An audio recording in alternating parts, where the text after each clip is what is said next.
Hello everyone. Welcome to the stream. I realized my mic was on the whole time while I was doing my clickety clackities. Whoops. Happens sometimes. Trying stuff that's a little different.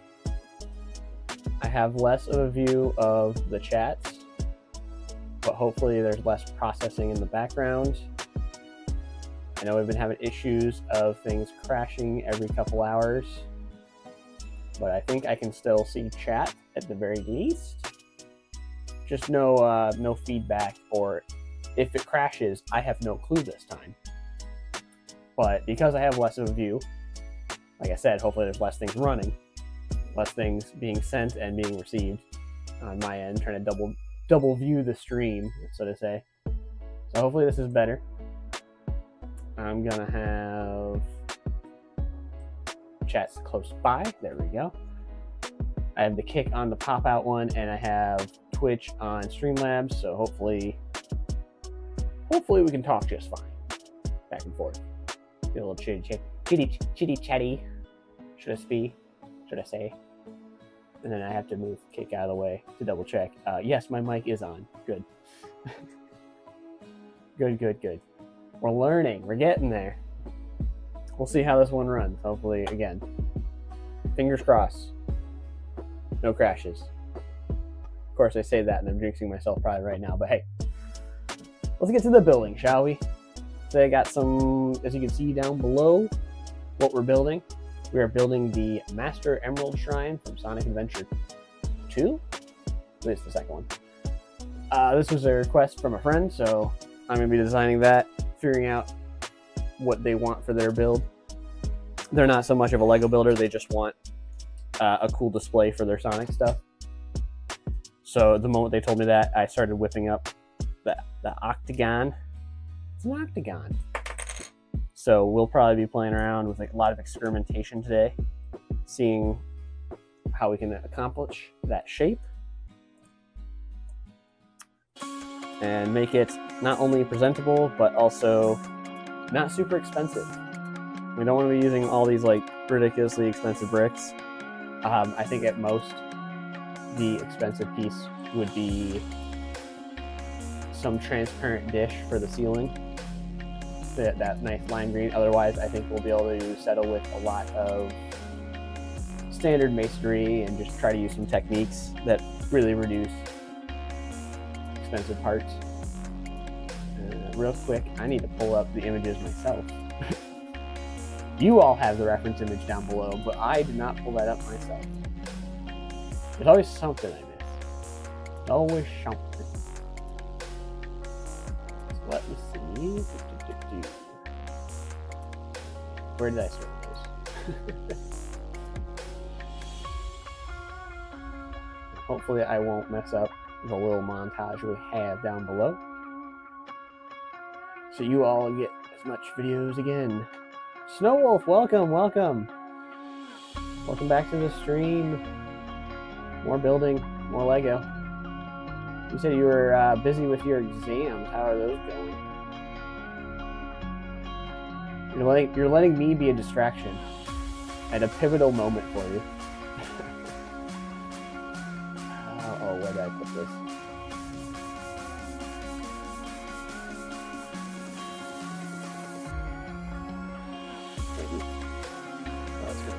Just for a moment. There we go. There we are. I have reference images. Hooray!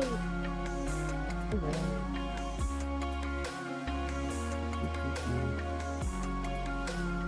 It's easy for now. Having a break right now, so playing some games. Well, I appreciate you choosing me as your background noise.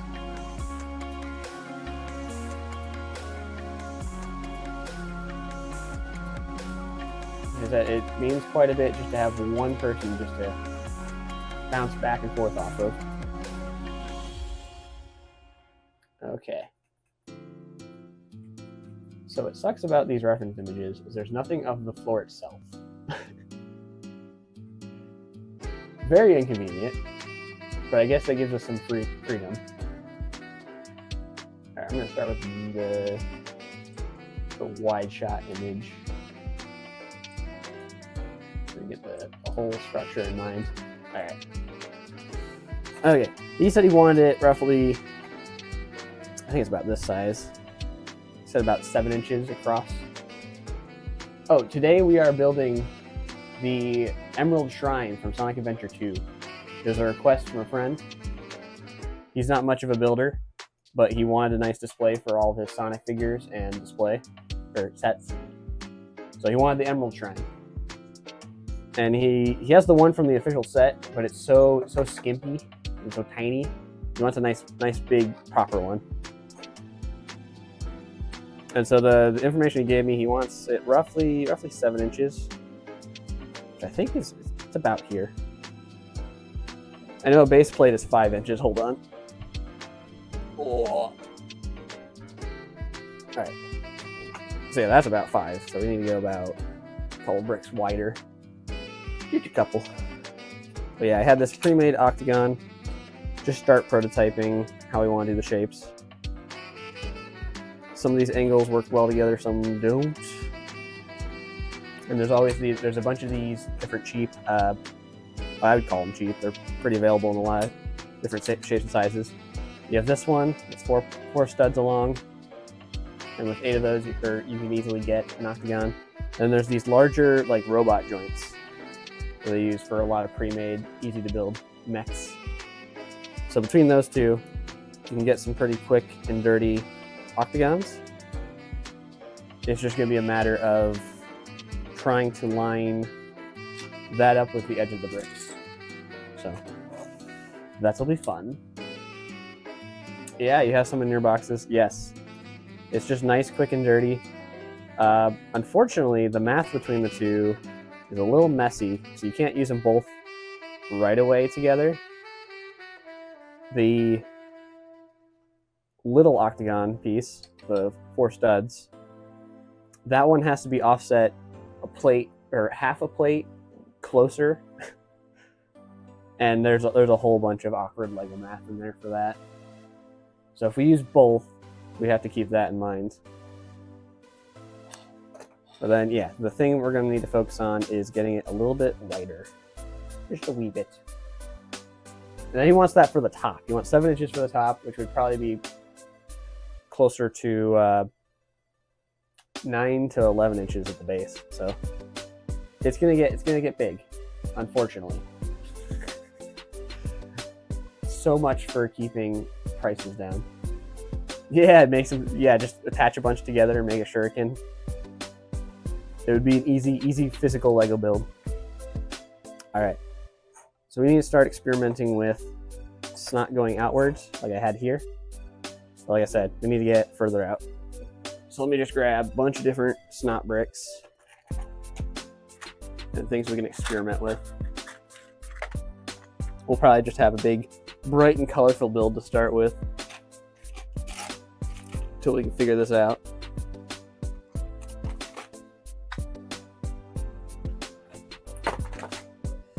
Let's get just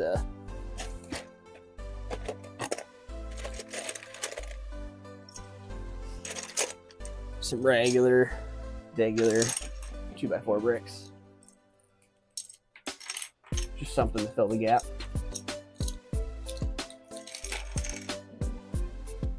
All right, so theoretically, we want this to come out.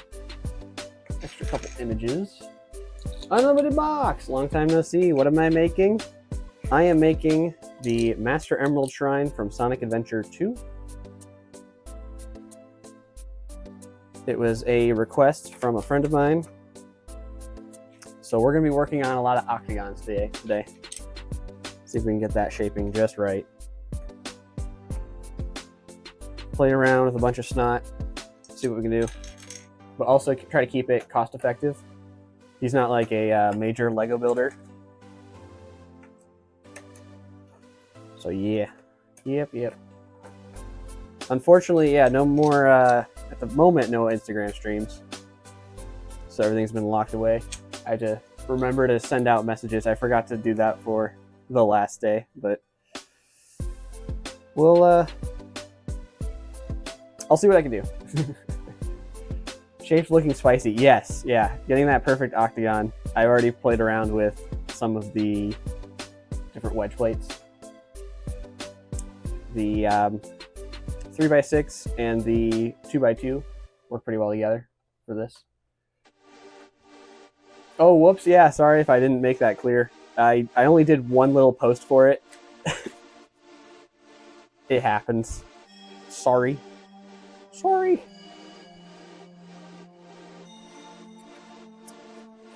Let's see. So I don't really want to use brackets because brackets are going to add that extra little bit of gap. So we're going to have to get creative with the regular snot.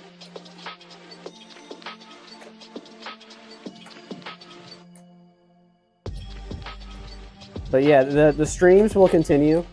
It is a consistent schedule at least. Every Sunday for Lego builds, and every Thursday for some gaming streams. It just comes down to a matter of, well, of course, for you, time zones. Time zones are a big tricky thing to say. The Lego ones are earlier in the day than the video game ones, that's for sure. You were wondering where I went. You might have to download the Twitch to get notified. Again, that's also on me. Instagram has been quite a pain with sending out the stories. It's a nightmare trying to get that running on PC because they hate PC users. They don't want to give us any features.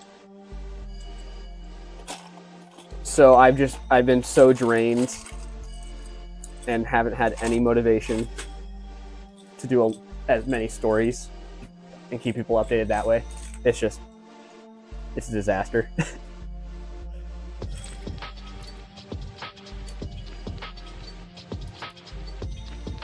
Like half the time I try to post a story, it just doesn't properly get posted. It just kind of deletes it as it gets posted. It just has an infinite buffer saying like, oh, it's posting. And I know it's not. I could wait like 20 or 30 minutes and it still would do nothing. So it's been messed there. And then I am on Kick. I don't know who uses Kick, but it's another streaming platform. And I'm only really there because, well, TikTok would be a great way to get out, like, the name out there. But TikTok has its own mess trying to get approved for streaming. It's like, okay, cool. I'll just wait, I guess. Lucky Kick.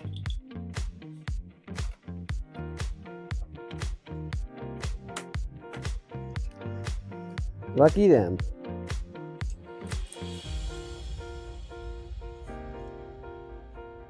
And with some of these shapes, I don't know if I need to go perfect on the gap closing.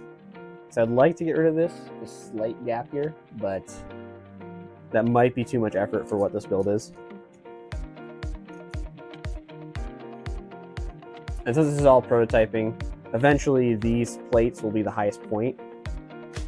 So there won't be as much going on here. So maybe we should use brackets. The brackets will just get covered up anyways. But yeah, things are still going. There's still so much to complain about Lego, but we'll try to stay with positive things. Pricing, shipping, etc.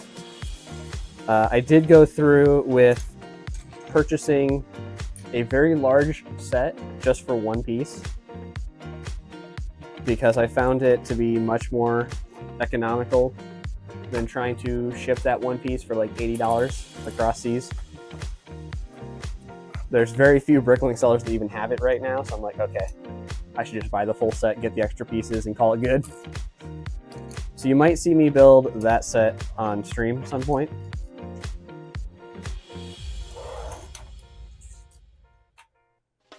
Again, I haven't been building Lego sets still, but when I do, it just gives me a nice little breather between the mock building. I have noticed between different streams that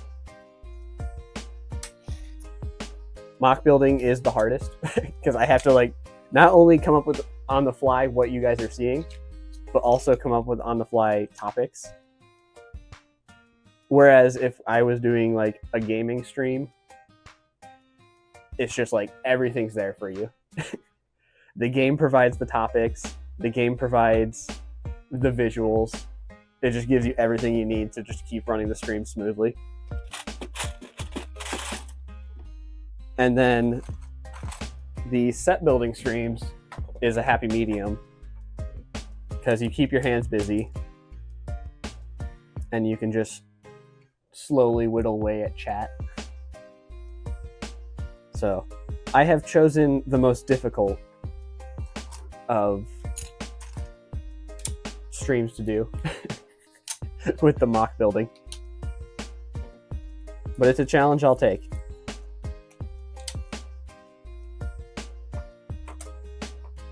I am no stranger to challenges, that's for sure. All right. Yeah, you think you'd have trouble keep talking into the stream? Plus you have to be half focused when building. Yeah, that is the downside. Like, yeah, I'm constantly pushing myself away from like putting my full focus on the builds, the mock. So instead, I might go for good old-fashioned jumpers. Start offsetting these. We'll try that off. We'll try that.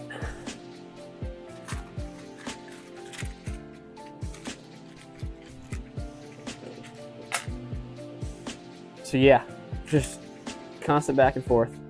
I always come up with something new to say. I will do my best to keep you all entertained.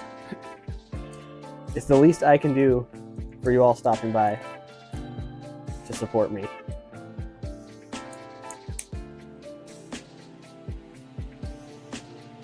All right, well now something's gone wrong.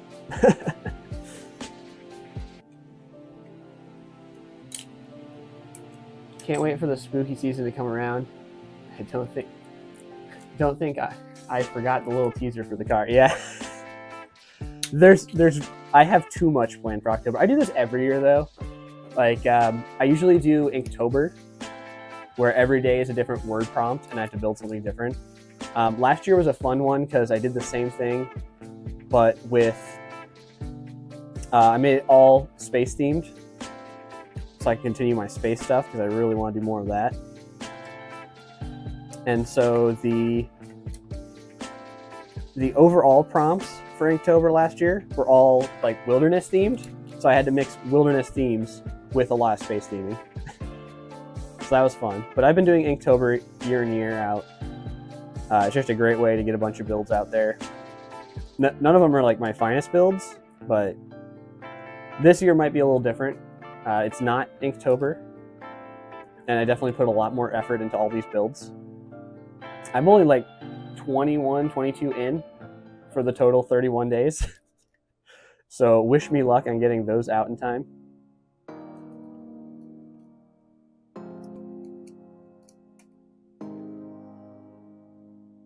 But it's going to be a fun one. Like I said, the full announcement will be this Friday.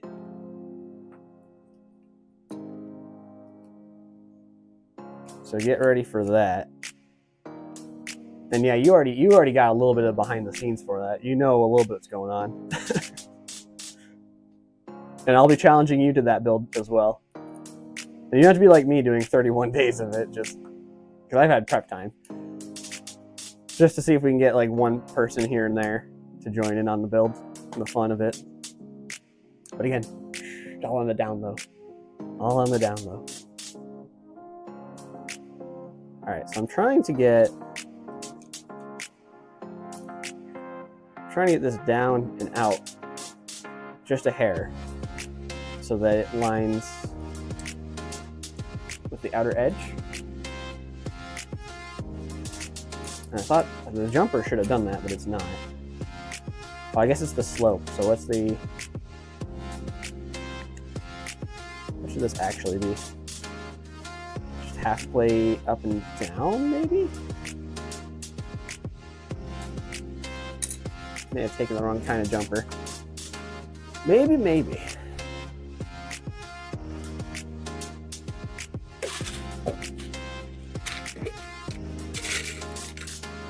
I'm running low on the fancy free long jumpers. I got a bunch when they were on pick brick walls, but I don't think they've been there for a long time. And so I'm slowly tearing through those and getting rid of, unintentionally, running out of the three longs. You're totally down if it's remotely connected to cars or post-apocalyptic stuff. I really hope that I still have time. Still working on a model I have had in the works for 2.5 months because school just takes up too much time. Oh yeah, we're still talking about the October stuff, don't worry.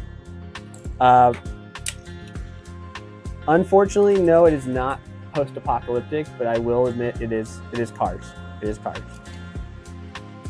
That's the little secret for anyone watching the stream right now, or the VOD later, is that you get to know it's about cars at least. At the very, very least.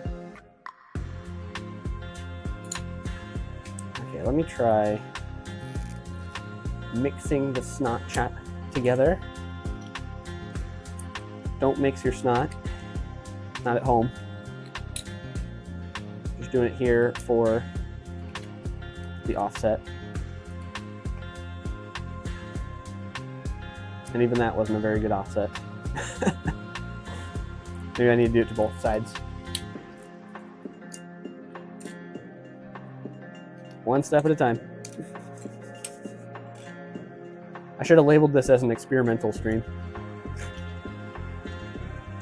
But then that's going to be the title for half of them. Just trying to figure it out. Also, if you know a good place to stream outside of Twitch, I didn't feel like Instagram was that strong. Sorry. But if you know a good place outside of Twitch, let me know. Because like I said, Kick's not really great. They have not proven their worth in the slightest.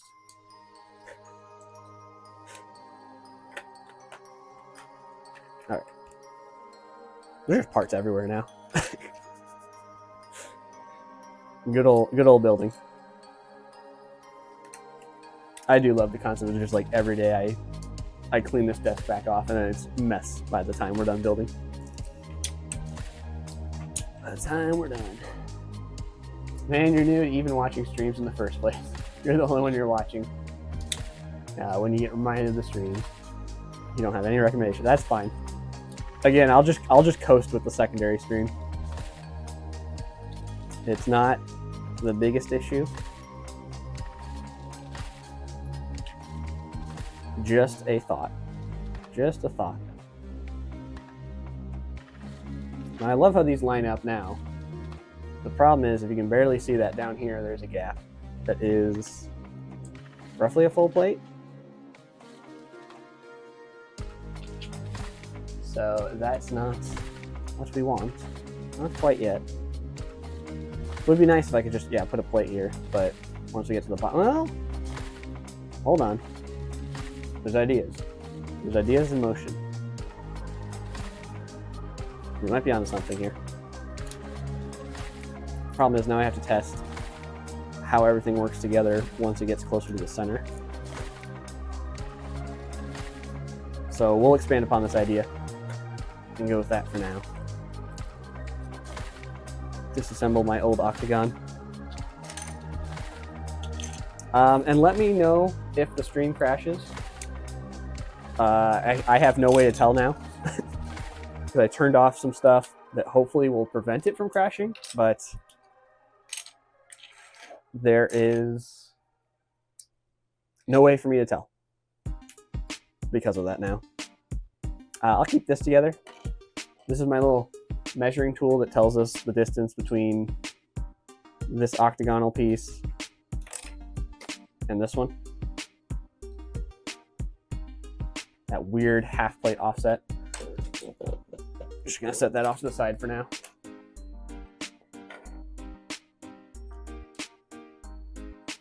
And unfortunately, if it does crash, you will tell me, but you'll have to tell me like 5 minutes after the fact. When the stream finally pops back up. All right, get a little sorted, just a tad bit.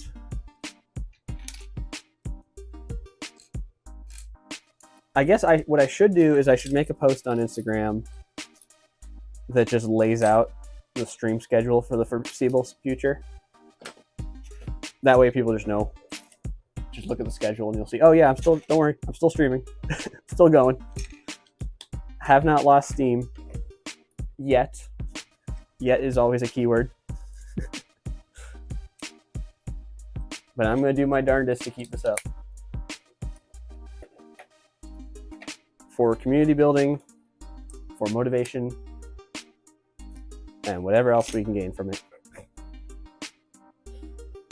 The interest has really been lacking. The internet's really been lacking. It might be on my end. I'm picking up quarter of the sentences before it lags, and then 10 seconds frozen screen. No! No! I have no one, no one can tell me if it's me or not. I don't think mine's lagging, but I don't know. I guess I'll find out in a couple hours when I save the VOD and be able to review that, but I don't know.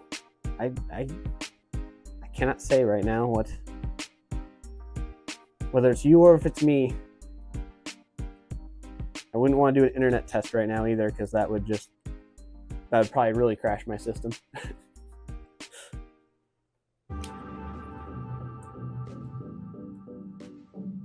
Okay, well, I've entered a new predicament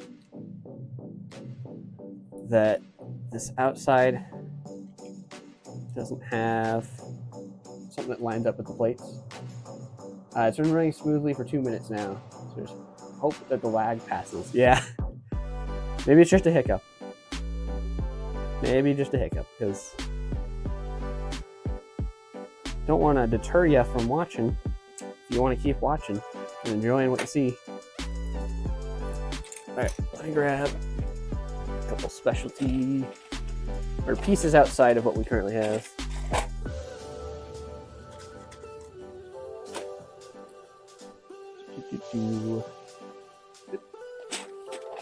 Get double the amount so I can mirror it.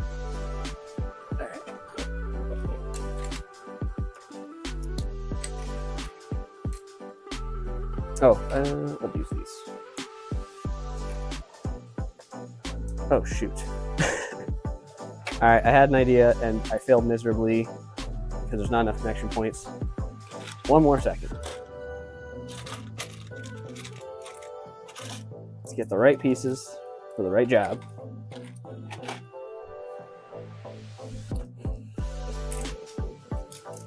And make a messier table.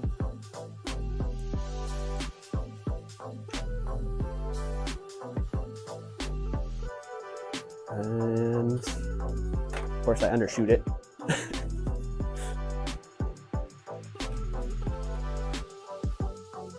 Not happy with how many of these 1x2s I'm using, but I think there's somewhere out there they're decently available. Not too expensive of a piece.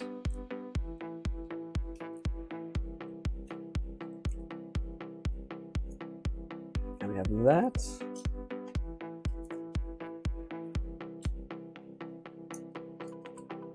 Aha!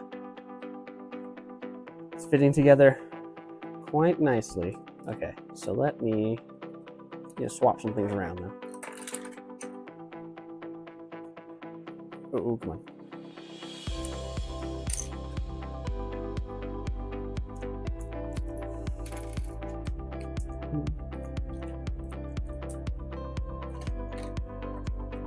trying to think of other newsy news in the LEGO circles.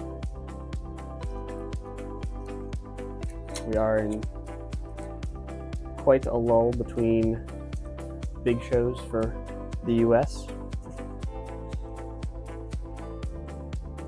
Inevitably getting back into it. Oh, here we go. Nice and smooth all the way around, and close up that hexagon or octagon. Bleh. I feel like I had stuff to say, but I don't remember what it was aside from just talking about shows. It's just kind of like the default thing. It's like, yeah, I'm always working towards the next LEGO convention, showcasing there. All right, now we need to see how this fits in with other parts.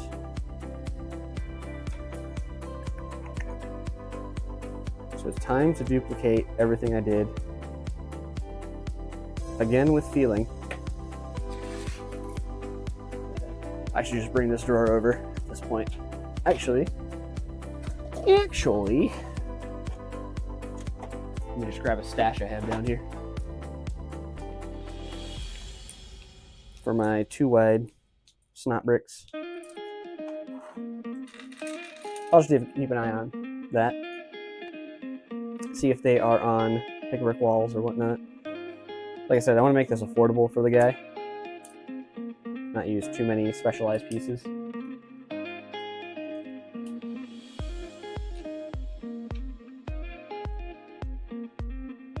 I'm sure we'll probably use a lot of masonry for the bricks, which I don't know if I have bulk masonry somewhere. That's on me.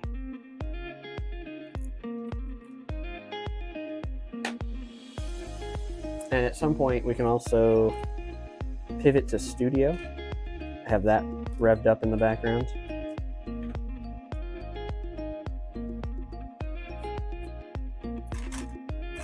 I'm certain I'll go to that at some point today, or maybe not today, but some point during this build, just to help flesh out the details and see this thing in full perspective. So then that triangle up there is going to get problematic, but we might be able to just incorporate that into the design. Since I can't see the floor of this thing, we'll probably have some wiggle room to get creative. Yeah, to have a sharp point up there. Oh, there is a piece for that. I have them right here.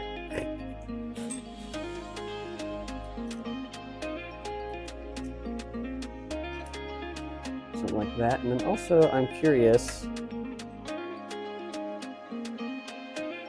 I think this is just outside the grid. I think it's a little tighter than the 4x4 here.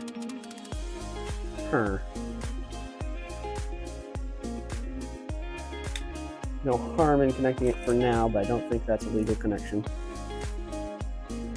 No, it's prying it apart. So once again, I'll have to come up with something funky for the center. So nothing is going to be on the grid. Everything is off by at least a little somewhere. But we have this nice, smooth-sided octagon.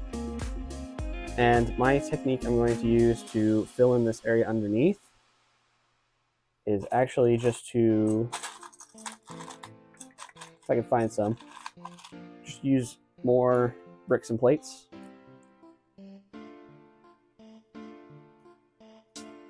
Once we have all those together,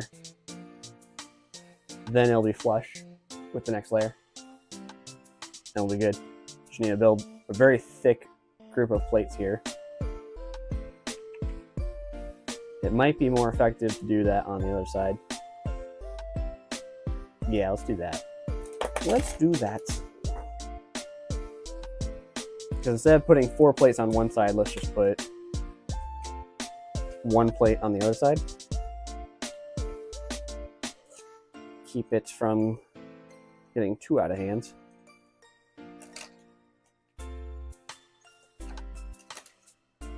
That's just too many pieces. Too many.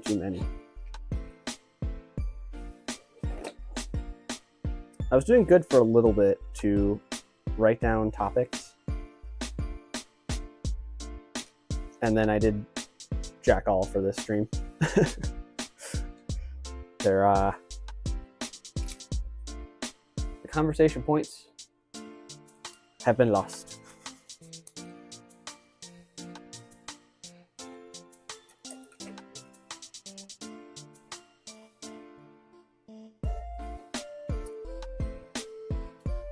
So I need to get back to working on that. Making sure I don't run out of things to talk about.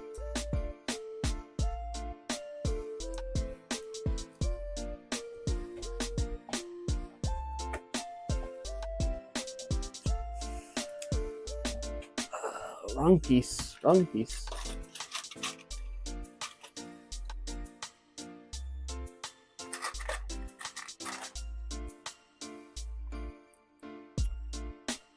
Let me see.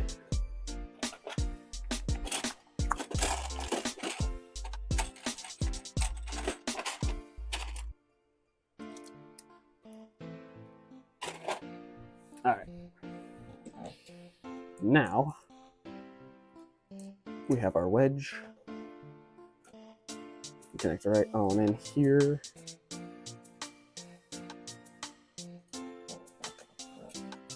That's nice. It's pretty gapless. It's not going to be perfect unless we did. Well, I'm going to have to actually do some tricks here because the base of the tiles are pushing apart. We were close. We were close. Luckily, I do know how to fix that. Nothing too crazy. Just more schnot. More. More.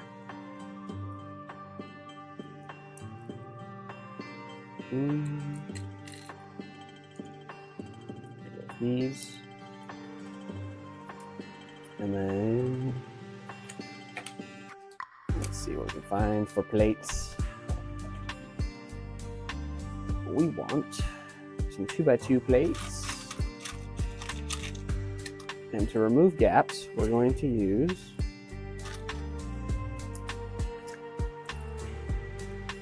actually not 2x2. We're going to use 1x2 brick and 1x2 slopes, the wide cheese wedges. Because in tandem, you can get right up to that corner and have the sliver cutting out. Sorry you're not interacting anyway. You're kind of doing side quests and gathering, getting half ready for bed. I know. Don't worry. It's late for you, so I don't blame you. But I will. That's what I like. Like I said, that's part of the challenge. I gotta keep practicing talking to myself too, to keep the stream moving along. It's not on you. It is on me. My job. Keep it, well, like I've been saying, running smoothly. All right.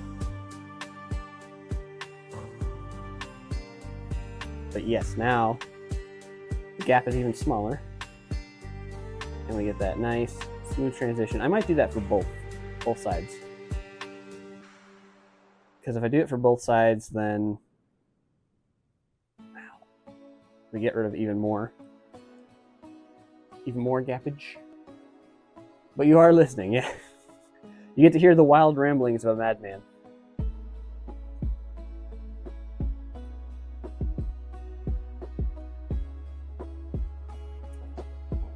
But yes, there will always,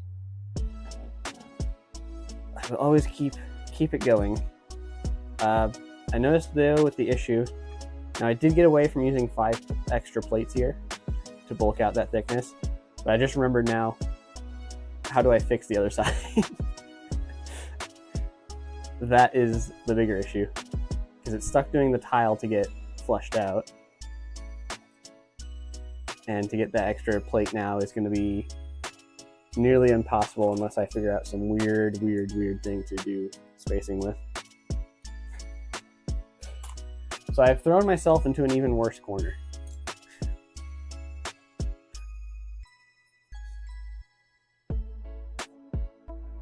I guess that is the point of experimentation. Let's see where our failures can take us.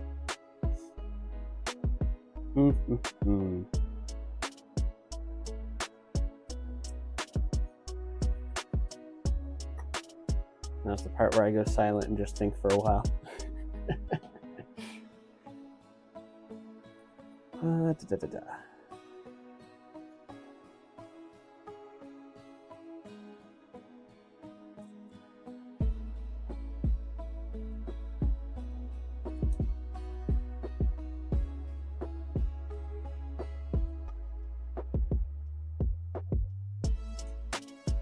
We don't really have good wedge tiles. There's a couple out there, but they're not super prominent.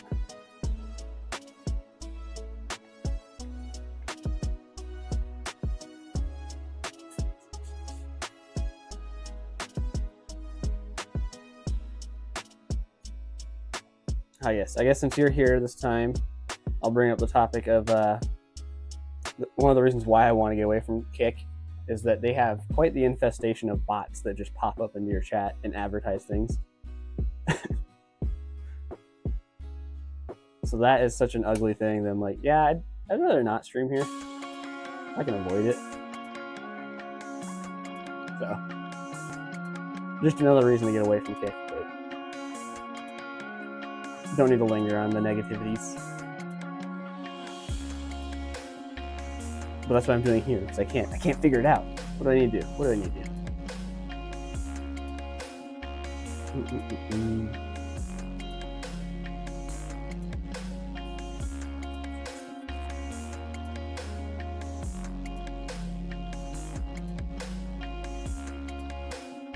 I guess streaming has, it's been pretty nice to have a bunch of learning experiences.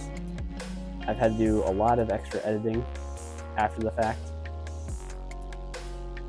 Removing certain chunks or just things that didn't quite connect properly during the disconnect. Just so it stops and picks up at okay positionings. But also trying to preserve as much of these, even these awkward parts of the stream. Trying to preserve those in the full scope of it.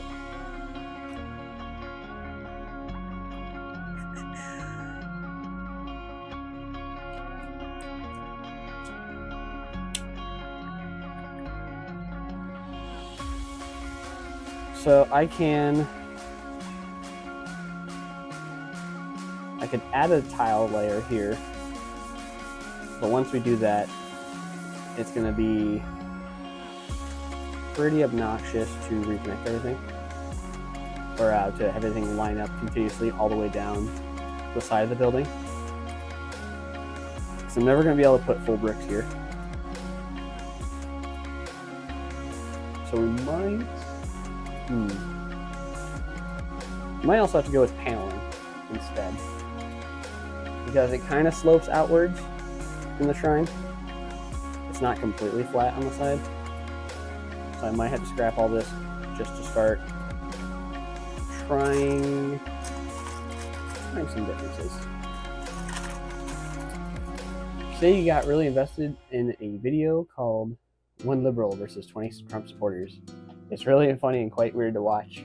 Not to get political, but it's funny to see how different people view the same stuff, especially as an outsider. Have I seen it? I have not.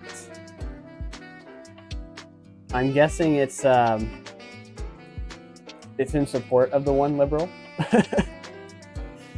The fact they could probably easily fight 20 Trump supporters in a conversation just with facts alone.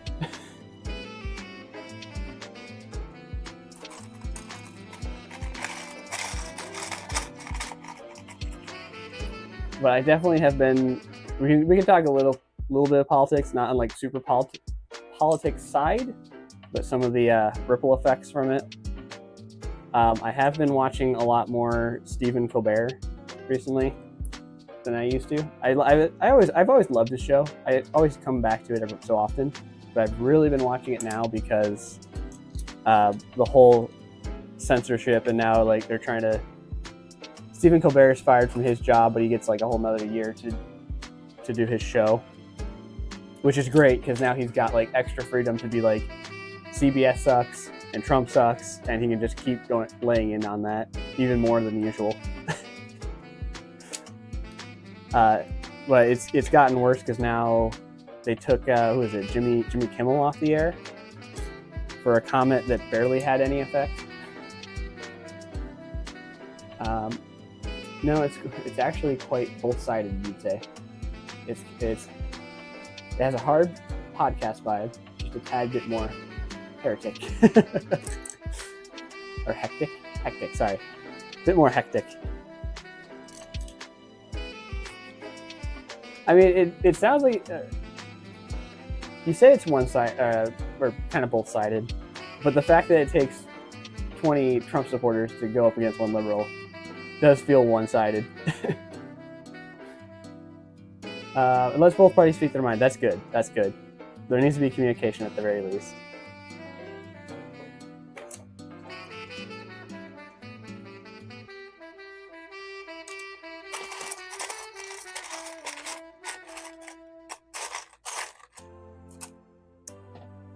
I have a slope in mind, but I don't. Oh, I forgot. These are the same size as the 6 tall ones. So I might start with this, just for prototyping. But yeah, it's getting messy. Messier than it's already been, which is crazy to say. With the like hard pushes of censorship over some of these comedians. Which in one of the interviews they had with the comedians, and a writer for New York Times who used to be in Russia, is that this is the same stuff that was happening when Putin was elected and started censoring all the comedians that would make fun of him. So that's not a good sign. That's not restoring confidence.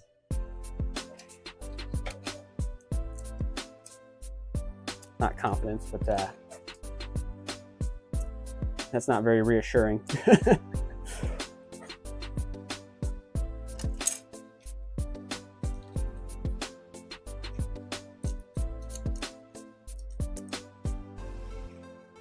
But yeah, there is a point where the bubble will burst, and we can hopefully fight back and make things a little more normal. I'm hearing even more and more complaints from Lego friends about the tariffs making everything difficult to acquire. And like I was saying earlier, these tariffs have pushed me away from getting a $80 piece on Bricklink from Europe, but it has instead incentivized me to buy a $180 Lego set from a European company. So like it just kind of worked against itself. I spent more money on European products than I would have because of the tariffs. So good job there. Good job incorporating those. What a silly mess.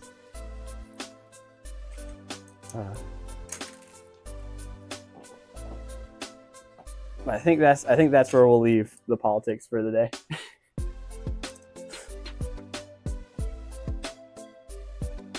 Get back to thinking about this stuff.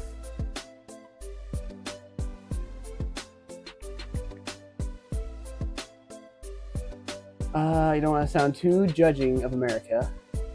You have a bunch of amazing stuff. You're not into politics at all, except America, because of how weird it's being handled. It's too intriguing not to follow along. Exactly, yeah. It's just for a country that's been situated for over 200 plus years, we still struggle to just do the bare minimum for our our civilians.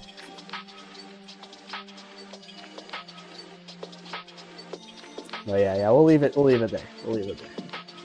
That's a great opinion to mention. Like, I'm glad to hear that you're more involved in our politics than elsewhere because of just how wacky it is.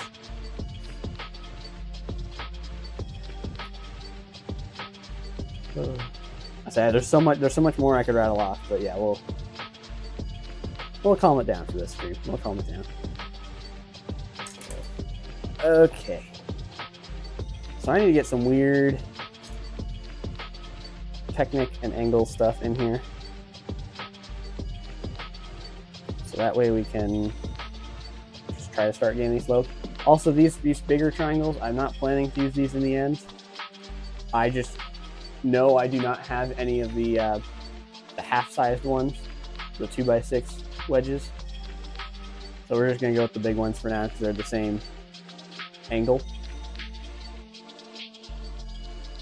And we're going to use that to start give me some idea of where connection points need to be.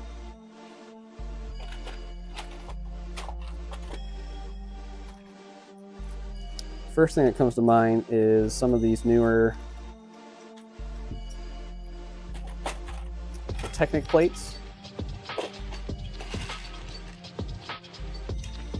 I would prefer to use the older ones that are 1x2, just for the fact that they are, well, they're easier to come by. But these are just so much more useful with the full circle on the end, not having that hard wall at the top. You love seeing how I use bigger wedge plates. You never really touch them, and you tend to use slopes on the side or smaller wedges together to make angles. So I'm taking a little notes now on how I'm doing it. Oh yes, I mean this is very, very simple and bare bones. I don't think you can always look up what the actual angles are on these, and then you can figure out how they connect much better. I just kind of played around and see which ones fit on these octagons. And these two shapes worked. The what is a 2x3 angle and a 2x2 angle. But yeah, once you start getting to like weird polygon panels, yeah, you really gotta either experiment or know the math behind it.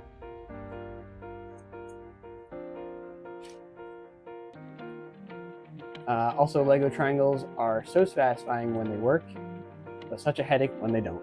Yep. It's, like I said, a lot of experimentation. Or if you just know the math, that simplifies a lot of things so much quicker for you.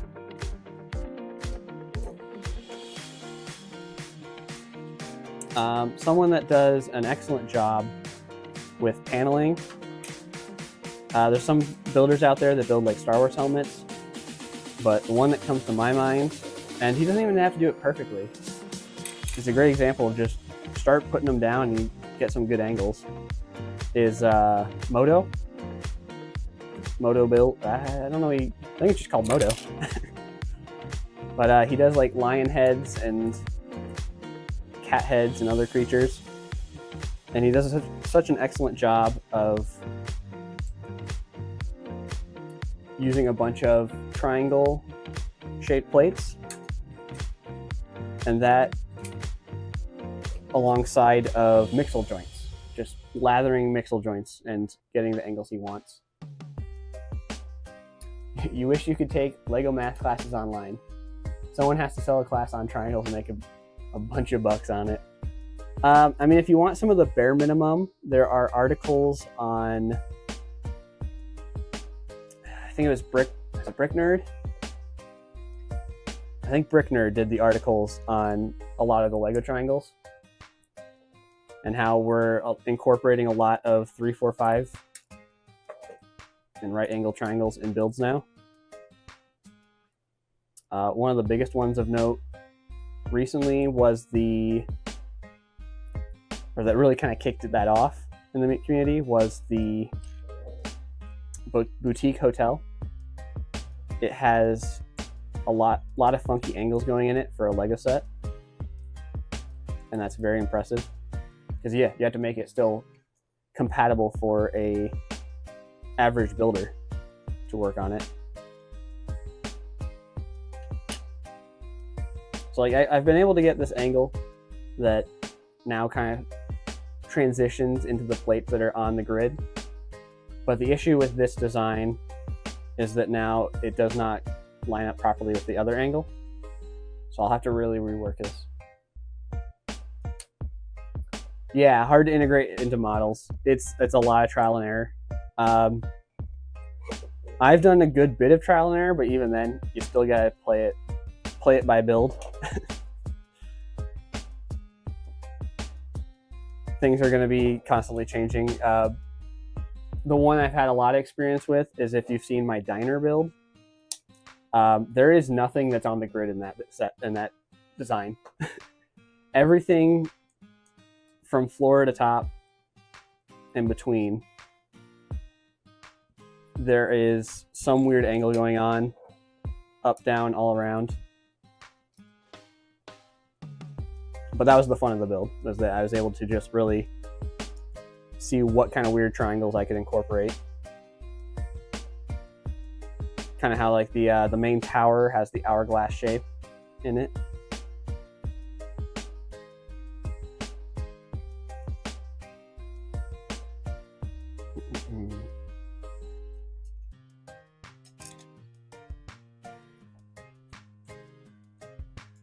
But yeah, just trying to accomplish that is crazy. And that was before like the sugar grid popped off in the Lego community. I was trying to do all those measurements before that. You can't remember that build? You have to look it up. It can be a forgettable one. It was like I put my heart and soul into that build. It was my biggest one for the year, and I noticed it had like no one looked at it or commented on it. I'm like, oh man. And that feels like anytime I make like a stupendous build, I'm like, oh, but no one cared. I can say that about my latest Exoforce mock. That was my favorite one by far. And like no one cared about it. I'm like, oh, okay. I like it though. That's all that matters.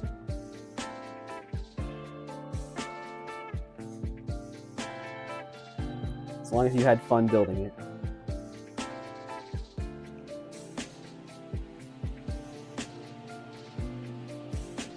But yeah, you can go ahead and look at the diner if you'd like.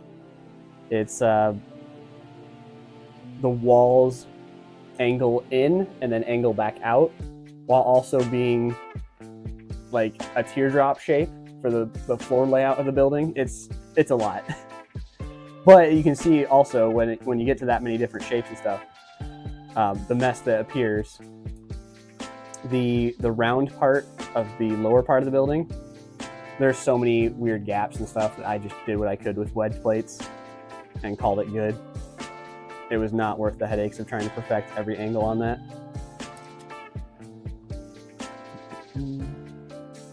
Well, sometimes it's hard to show all the work and thought that goes behind a build in a single photo. Exactly. That's why I can't like get behind. There's some builders and some people that have commented on it that everything in a build should be captured or should be able to be captured in one photo. And I can't agree with that because not every build is made for just a photo. We like to do all these extra details behind walls and stuff like that. We like to add so much more to our builds. So it's just hearing that I'm like, I can't agree with that. I need to have my build be a 360 thing if I can. And I want to show off a bunch of fun angles. Bring it to life.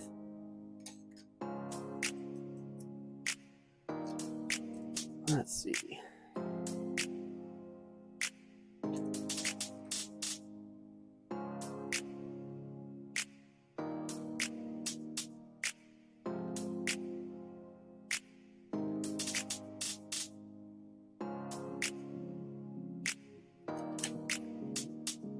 And yeah, it's really when you get to compound angles and everything, just going in different being off the grid in so many different ways, this stuff becomes super duper tricky.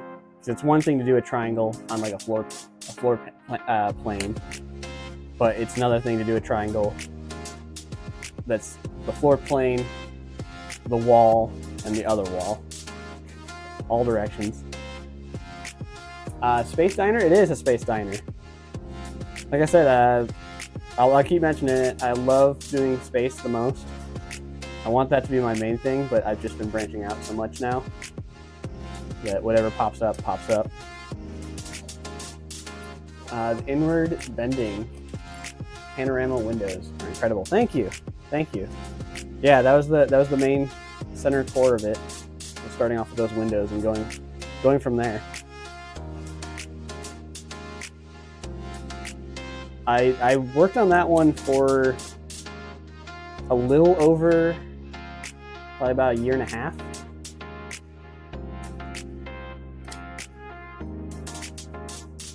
So that one I've been working on for a good while. I hope it shows. It's also, I think it is my biggest build to date.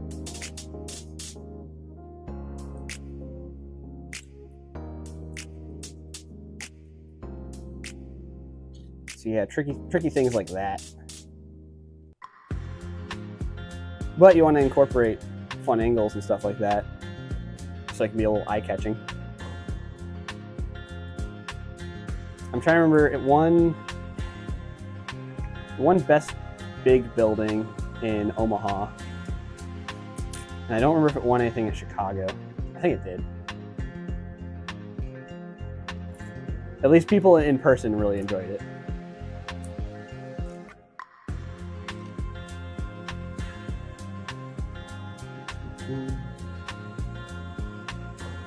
Really shows it's so wild. Thank you. But you can see, like, yeah, it just, like, I know I shouldn't be thinking this way because it's really not a great way to think with social medias, but you look at the numbers and it's like, that one didn't perform as well as other posts. I'm like, oh, darn. It's also the one, it's like my first major build to incorporate motors. Like, I'm pretty well versed with mechanisms and motorization and stuff. I just hadn't done one in such a large build before, or I hadn't incorporated into builds before. And I was working on that one long before the Mobile Devastator, even though the Mobile Devastator was revealed earlier. I had been working on the motors for the big one, the diner, for a long time. Also love that you're branching out. It's a great way to test limits and get better at other stuff too. I have so many build ideas and stuff I've never tried, and I want to get now. Yes, to grow and learn new stuff and test limits. Oh, I'm all about that. I love just trying new stuff, like with what October's going to be. I don't build cars, and you're going to see a tonal shift for at least a month because of cars. I don't build cars in the slightest, but I hope people are going to really like what I have for October. And that's just to push myself. I just wanted to do something different and see what I could do as a builder, rather than just leaving it as, oh, I'm the space guy. Not to say I'm not always going to come back to LEGO Space, though.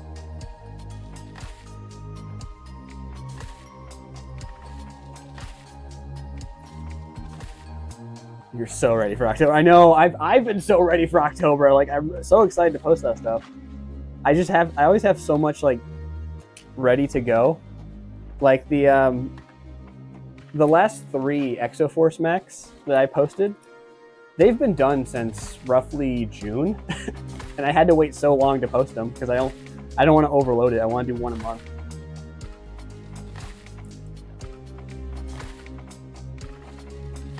But yeah, I'm just always excited because it's like, I had to wait so long because I want to time things. I want to pace it a little better. I don't want to just like burn through everything I have and then have nothing to post for an entire month. What was so challenging about it, by the way? I don't think I catched it completely, or maybe that's a surprise. Are you talking about the October month? Because for the October month, the challenge is the fact that, again, I don't build cars. I just don't. I don't remember the last time I actually built a Lego car for the fun of it. So it was just tons and tons of cars. Tons and tons.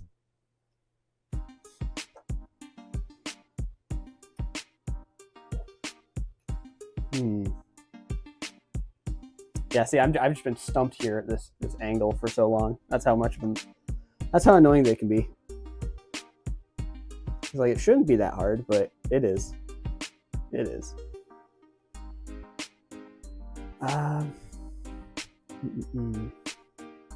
Might try to hinge bricks.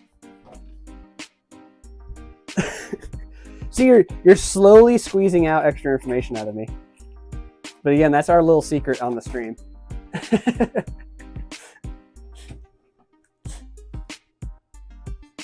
But yeah, all of October has been a challenge.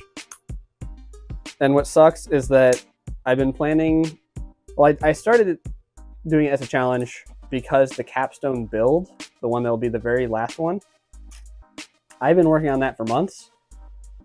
However, unfortunately, when I say I've been working on it for months, I've also taken like a 3-month-long break. I have not been working on it, and it's just kind of sitting in the background, not getting done when it needs to be the main big showstopper for the finale. It's like, uh-oh, what have I done? But I need to get all the little ones done first, so it's consistent.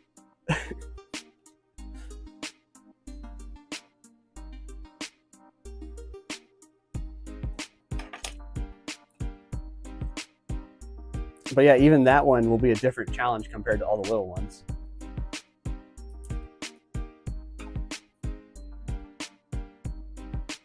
So like I said, there's a lot to be excited for. And I just have to keep waiting. Keep waiting. Luckily, the wait is almost over. As I've mentioned, the main post, or the announcement will be this upcoming Friday. So I just got to hold a little longer. And then we are off to the races. Then October's just a couple days after that.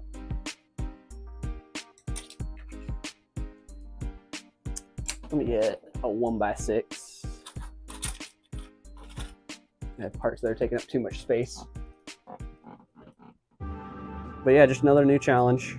Inktober is always a great challenge for me. It is super stressful to try to keep up with it. Luckily last year I got 30 out of 31, and that was intentional. I wanted to skip one in particular for story purposes. But yeah, this year it's a lot more dense, a lot more going on with the builds. You really want to get more involved in the LEGO competitions and challenges. I feel like it's a great way to get closer to the community. Yes, I've been meaning to get to that point. Not the community part, but the real big benefit of the challenges is, like we talked about earlier, is that it pushes you to do something new. I'm trying to remember, what are some of these recent ones I did? I did the Tiny Robots one, but that was like real quick hodgepodge. I did Creature one. I've done a few recently. I did the Ideas contest for Dream Vacation. And with that one, I was able to build like a little bedroom and everything. And that's not, yeah, I wouldn't have built that otherwise. Or like I'm doing right now, I'm taking up this request from a friend because it's something I wouldn't have built otherwise. Or last week was also a request, but it was a robot character. That's pretty much in my wheelhouse. And then lastly, I'm glad I didn't schedule it for today because I don't think we're gonna have time for both. But I asked a buddy of mine who pretty much just collects modular buildings. He doesn't do, or well, he's in our lug. He buys a lot of Lego, but he's not much of a mock builder or anything.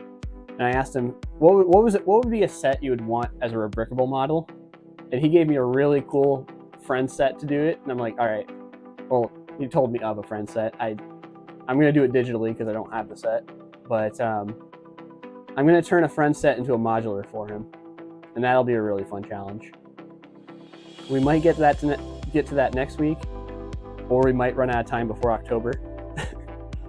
Because once the theme is revealed for October, I'm probably going to do a lot more stuff geared towards that for the streams, like working on the last couple builds or building instructions for ones that people want for the October builds. There's a few I have in mind, but I'll probably do a poll for most of them, see if what people want out of the instructions. Because I won't do every single build, because there are some that are just really sketchy with the build techniques. Really sketchy.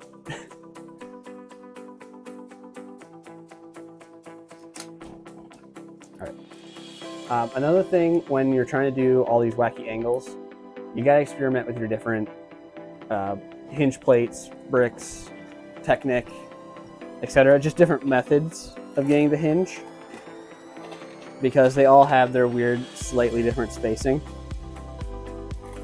The easiest and most fluid is obviously mixel joints. When we were talking about the diner earlier, mixel joints is what holds up, I think, the majority of the angles in that build. The core floor plan uses Technic to get the weird angles, but all the vertical shaping of the building, where it curves in and out, and especially on the hourglass shaped building,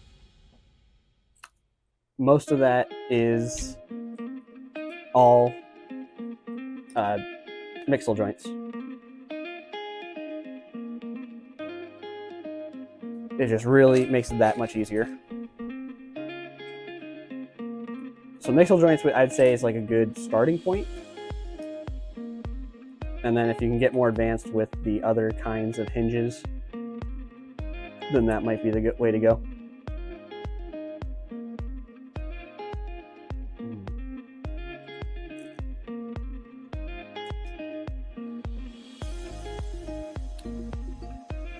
All right, so one of these is good. This one on this side. But the other one, I need to get awkwardly positioned just right. Mixel joints for 50% of your wizard tower. Exactly. They are just... It's dumb that we call them mixel joints, because they've been so much more. But they're hard locked into that name now. But yes, they're just too good. They are one of the best additions to the parts portfolio in the last couple, 2 decades. They do need to do more molds. I think the one they need to bring back the homemaker hands. That's a big one. They need to bring that back, because now they're compatible with mixel joints. And knowing Lego, they're gonna make them some monochrome color, which will make them great. Because all the old ones are all yellow and old gray. So once they give us some things like Homelander hands, or the one I've always asked for is the a coupling with a bar, because we have the ball with a bar, but we need a coupling with a bar. That one feels like we're lacking, or even a coupling with an axle. We don't have either of those. I'm like, what? The couplings, I think, are lacking more than the balls themselves. So hopefully Lego works towards that.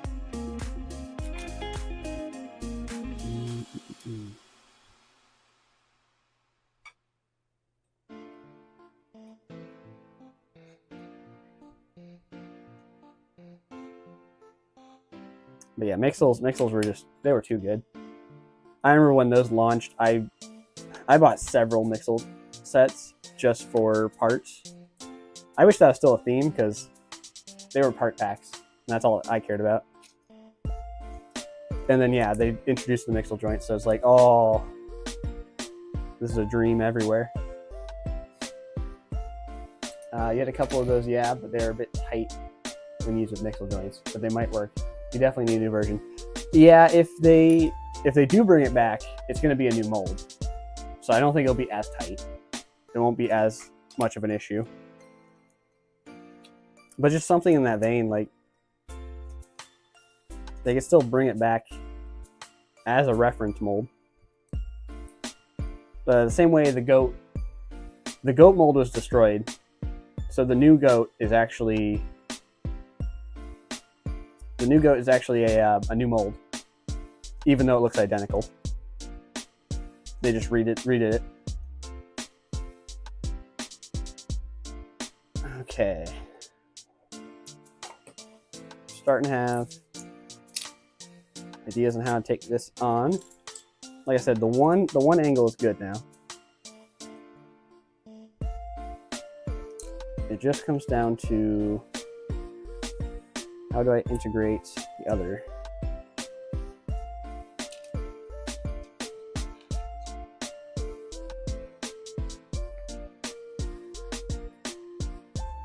But yeah, I think we need more couplers right now rather than more of the ball connections. Because there's actually quite a good variety of the ball connections.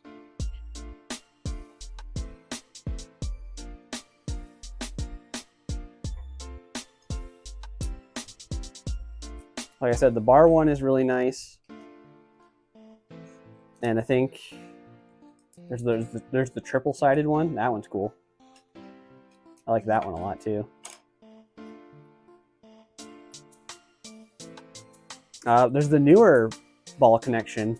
It's still hard to come by. It's very expensive anywhere you pick it up, but it's the it is a Technic pin that goes into a one long bar that then goes into the ball. I think that one's cool.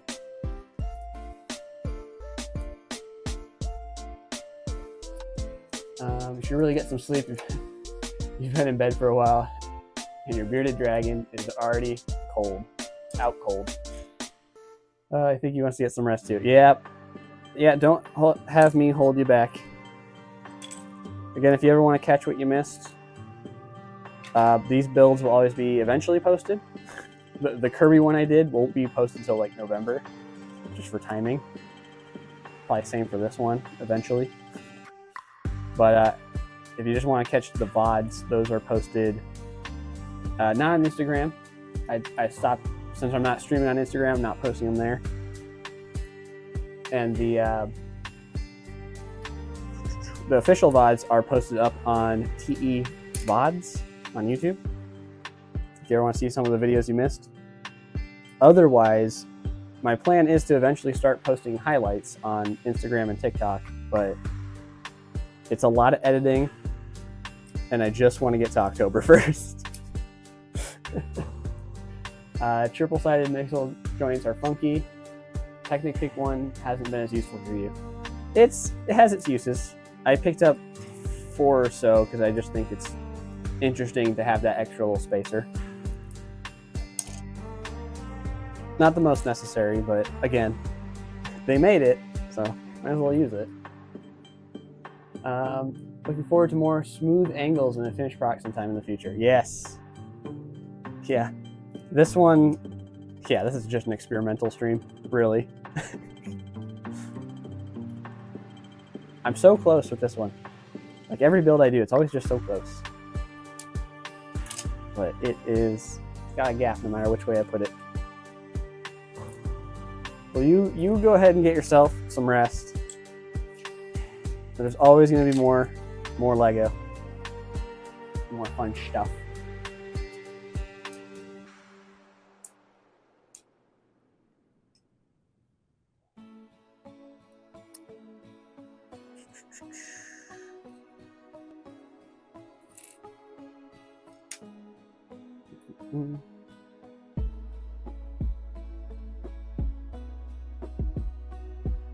Yeah, experimenting is getting to the fun parts and the good parts of the build.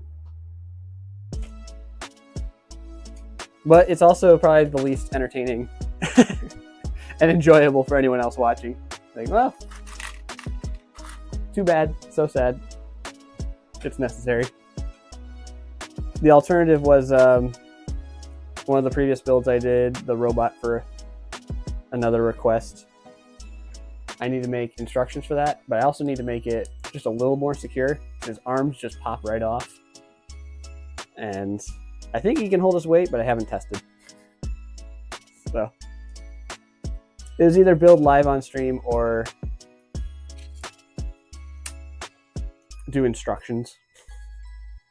And I'm not sure how much people care for the studio side. Just takes more testing with the stream. Not enough of a large sum of feedback to find out just yet.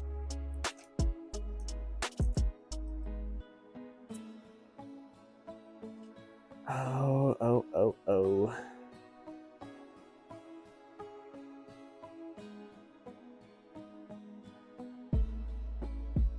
This might be it. It might be. It looks good. I just need to remove a plate. And that'll either push it too close or it's gonna be right on spot. Yep, good night. Have a good day.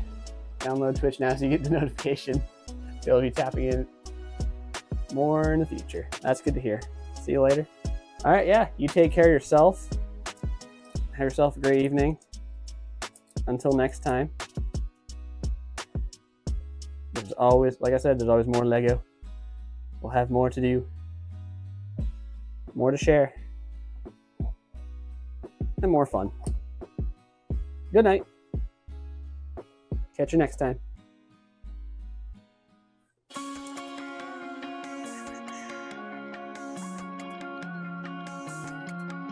Yep.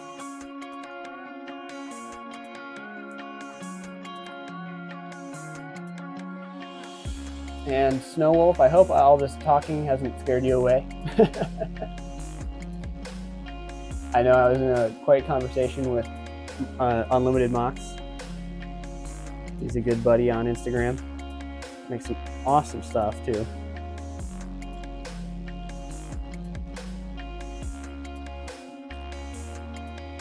But he did help fill out the chat. Keep conversation rolling. Better than I could do. Better than I could do.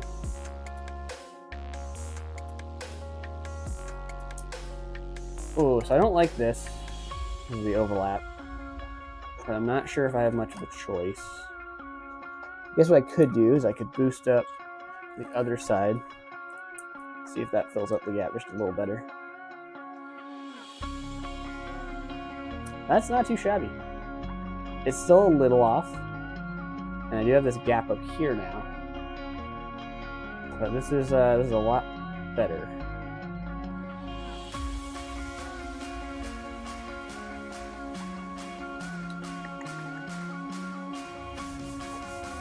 I have somewhat an idea.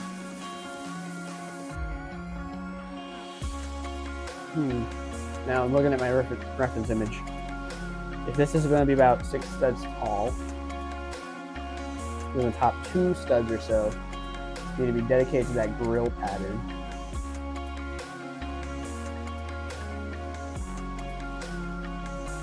That will be annoying and tricky, but not impossible. Not impossible.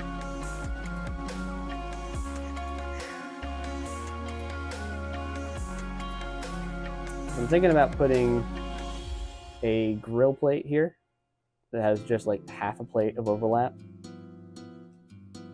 because that should fill in the gap really well, but then we do lose that texture, or the plan texture. I suppose I could build it right on top. we'll see. We'll see.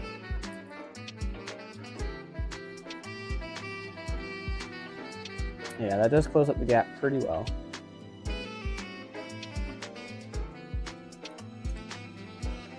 And then we'll just need something down here to support this from being pushed in all the way. Even then, not the best. Something's still off. Something doesn't want to connect just right.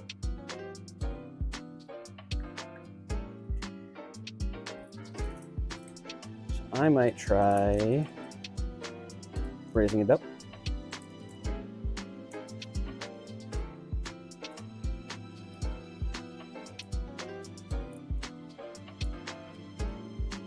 Well, now I've raised it up too much. And got our gap back. Okay.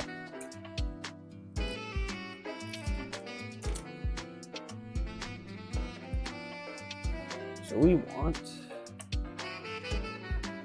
this plate flush with the angle. Well, now that's nice, but it's also one brick too high.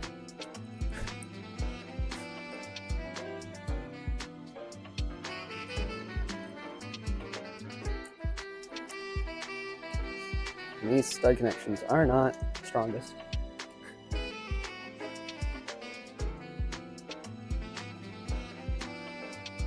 So that's not too bad, but again, I didn't get rid of the gap. The gap's still there.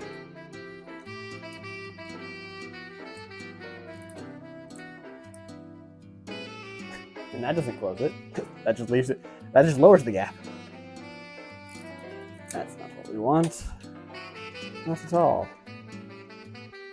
But if I leave this spot here for plates, then I can do the grills all the way around.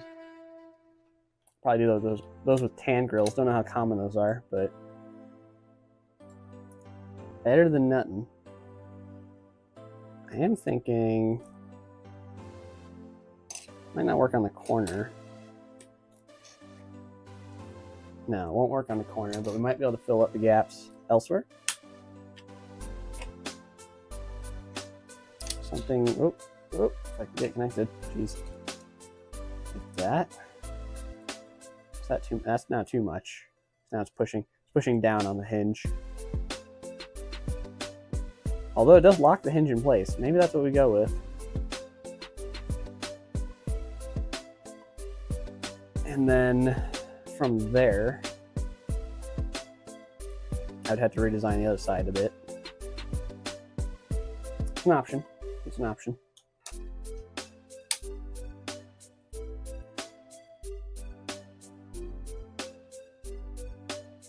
So it'd be nice to lower this top plate, but then it won't be flush with the rest of the floor. Oh, plus it would collide with some of the snot below it. As above, so below.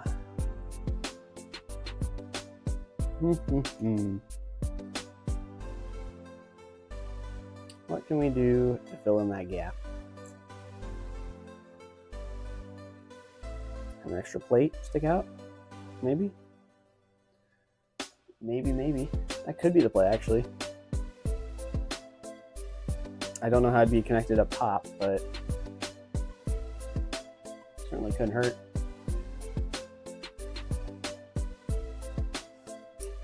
Or just have it kind of sitting on top, like that.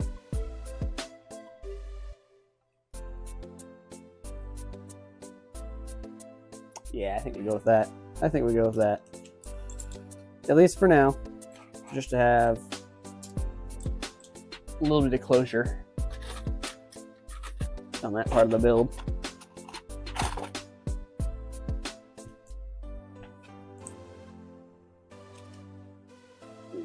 This. It's a little tight. Hinge still moves just freely under there.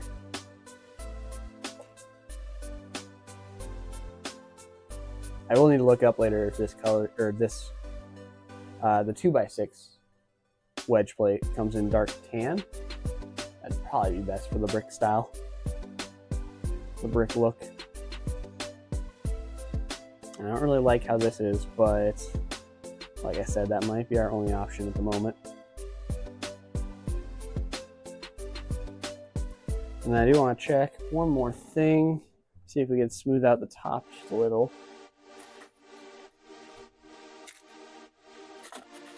There might be just enough room for one of our few wedge tiles.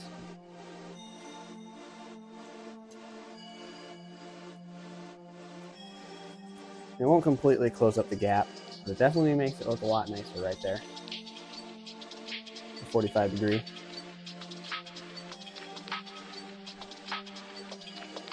Yeah. Now it makes me wish I could get a little extra lift here. Because this inside tile now kind of matches up. And that'll probably look good later. Okay, this might be the point where we pivot to studio. Just for the fact that we want to see how this looks like all the way wrapped around. Obviously, I don't know how far the bottom will go.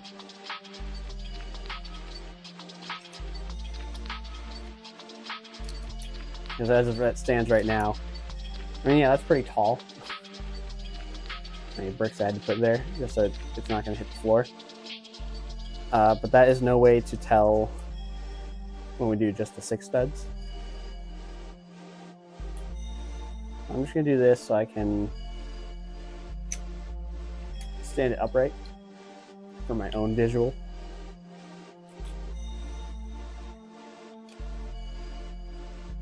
Let's see. One more brick. One more. I can just stand it up. This thing's gonna be big. Be real big. I might have to do just the top layer. That's how big it's getting.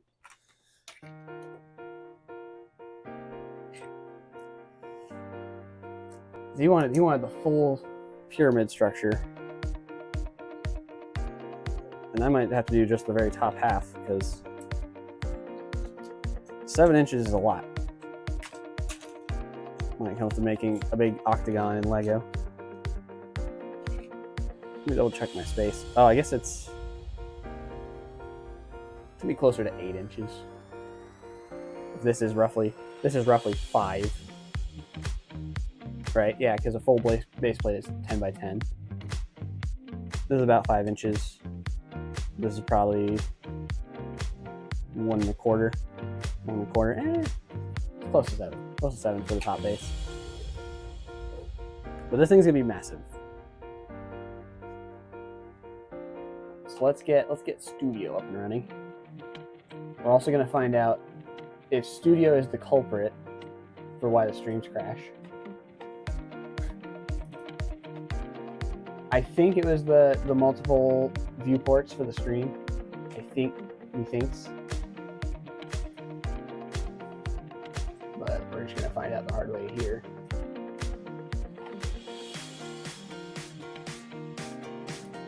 Studio won't connect now that the Bricklink merger happened.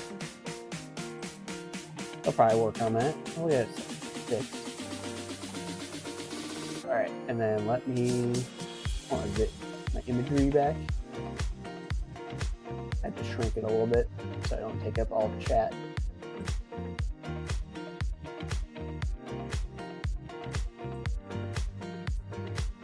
Also don't know how much I really need the visual right now since we're just going to recreate what I have. And oh, look at that. No parts dropped so far.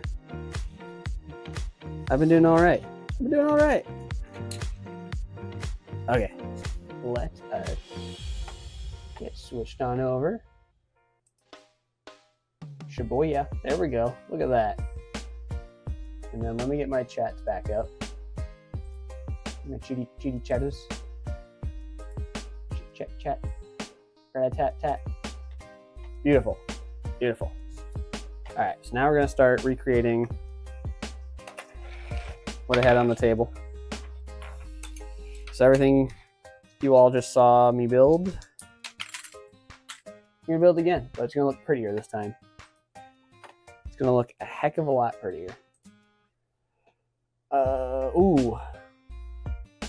First issue. What's the name of those robot joints?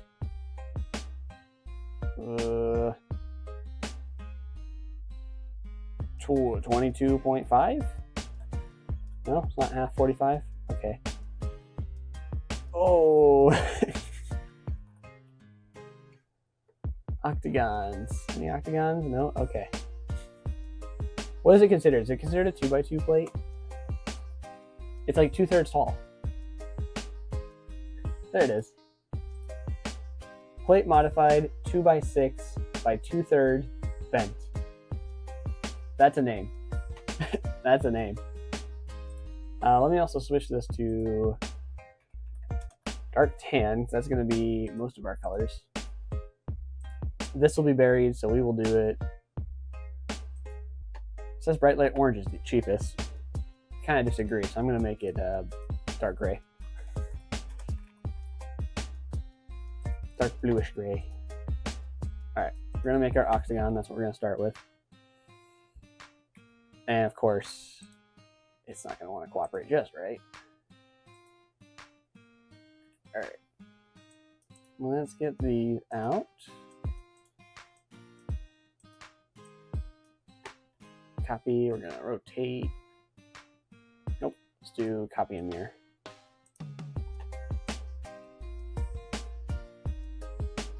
I thought I copied and mirrored it. Hold on.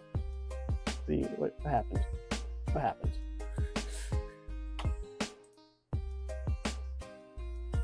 There we are. Copy and mirrored. And let's just start connecting them with 2x2 plates. I am looking at the wrong one. There we go. 2x2 plate. Use a standard one. And let's connect all these messes. Probably could have done some simple, just make one and then copy the whole structure. But I'll just do it this old-fashioned way.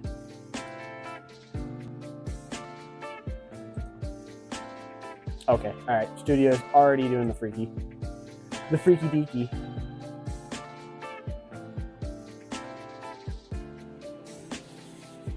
Never wants to get right where you want to connect it. Does it? Like that. Okay, I just want to. Oh, right there. Right. Almost. Right there. There. That's what I'm talking about. Just like, it was right there. I clicked it when it was over. Okay. Doesn't like these two. Get them out of here. Hey, look at that. Simple as that, right? Simple as that.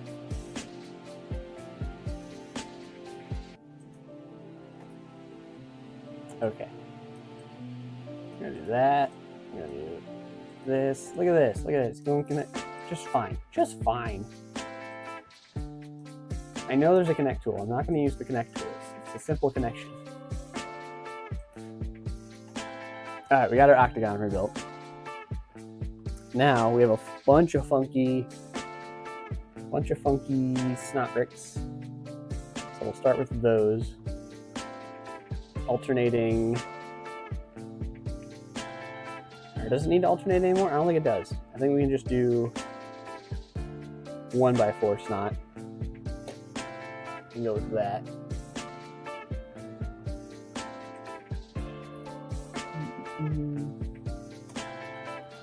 If you ever want to find a snot brick in studio, just say studs or stud when you get to your measurement. So this one is just like 1x4 and then studs, and it pulls it right up. Actually, this is gonna be a spot where I'm gonna only do 2 sides, and then we'll just copy and mirror the whole thing around.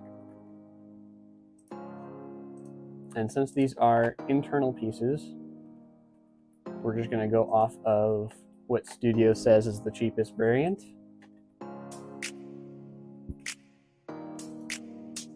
Because we will not be seeing these colors later. All right, so I have that on all sides. Then we want to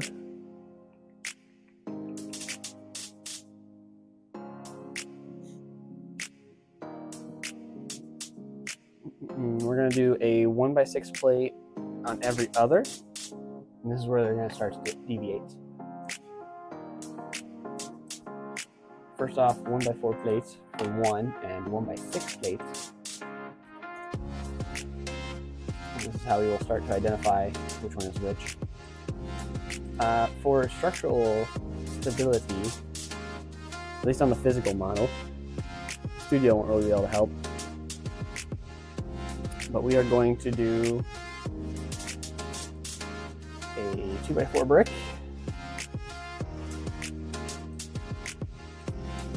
I'm going to put that on the inside. I guess dark purple is the cheapest. I wouldn't have guessed that. And then we're going to do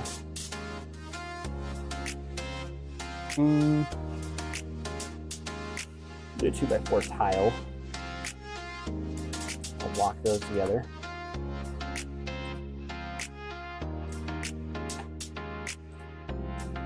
Magenta. Oh, we're getting the whole rainbow in here at some point. And we'll do a 2x2 tile for the ends. Light aqua, yeah, we're getting one of every color. All right, so those pretty colors, those tiles will just reinforce this plate. Anything that'll be on top, we'll just go right on top of that.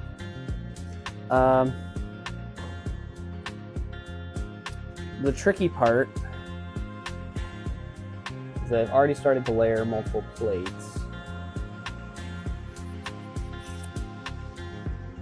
And we probably want to do those layers below so it can lock together. But we're going to leave these tiles because it still needs the structural support. So from these tiles, we're now going to add 2 layers of the plates. Let's just do plate wedge. See what comes up with that. Let's see this row. Can you see? All right. I just want to make sure I can. So third row down is roughly what you guys see. I just want to make sure I see what you guys see. So I'm showing off. We'll grab these for later. Please.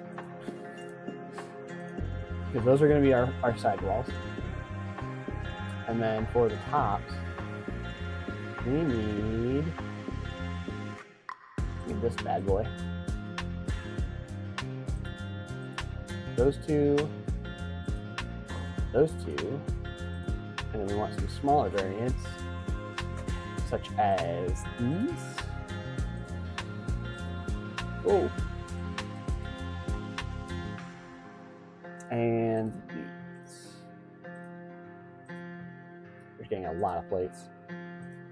Lot.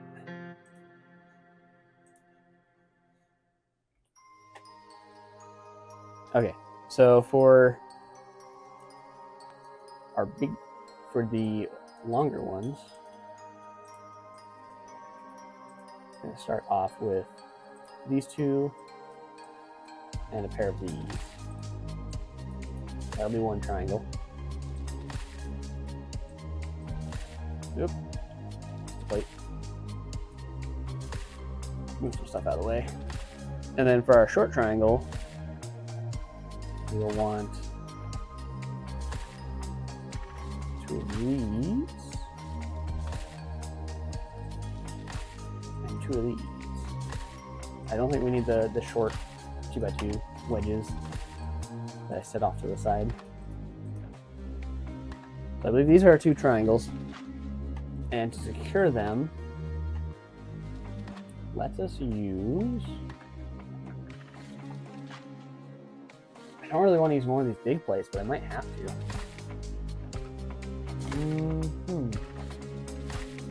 Maybe for now we just leave them and see what the overlaps are. Because we might have just square tiles up here, but that'll cut into these gaps on the other triangles. So let's just do that for now. And for the shorter triangle, it is two studs in. It's 2 studs in for both. And the short triangle gets the 1x6. Let's do that. And these probably won't all be dark tan, especially since I know these shorter ones don't come. Well, it looks like only one short one does not come in that style. Ah, there we go. There's our 2 triangles together. Is it this one? We'll just make this one different then for now. And that one does not come in dark tan either. Weird. It's only one side, huh? Lego needs to release more parts and more colors. Alright, those 2 will be light gray. They're the only ones with errors? Yes. So everything else comes in dark tan. Shocker. Shocker, they would just only give us a couple. Alright. So now we can see this. Yeah, so like I was saying, 2x4 tile, if we wanted to, we could put this here. We'll interrupt that part. I'm just debating what I want to put there. Would the 2x2 wedge tile fit there? Oh, it's not considered a wedge. Because why would it be? Why would they have consistency in their naming? There we go.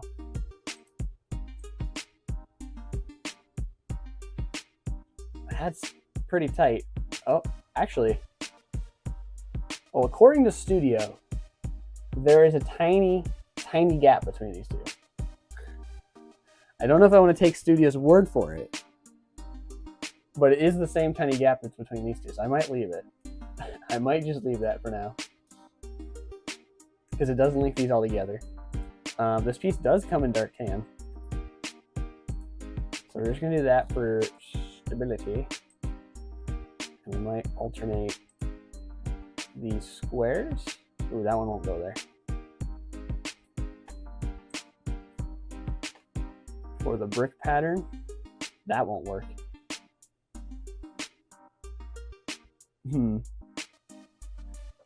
Maybe we do it all on this side then.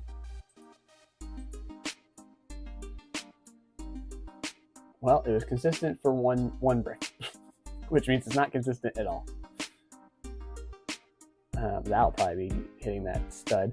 Okay, we might ignore this for now. We have connection points. We have that nice smooth connection there. And then let's jump to the edge.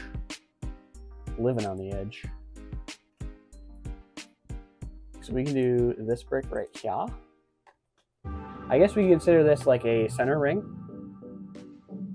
This octagonal pattern.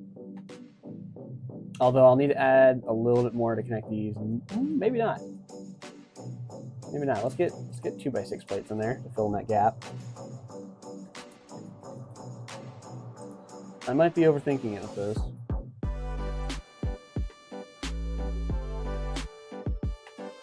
Yeah. And then let's just get, see what that'd be, 1x2 tile. Filling that gap. Okay. Alright, we're onto something. And then this wedge can go here, but I don't think, yeah, that does not exist in dark tan yet. So we're gonna do light gray. We might have to jump back and forth between light gray and dark tan.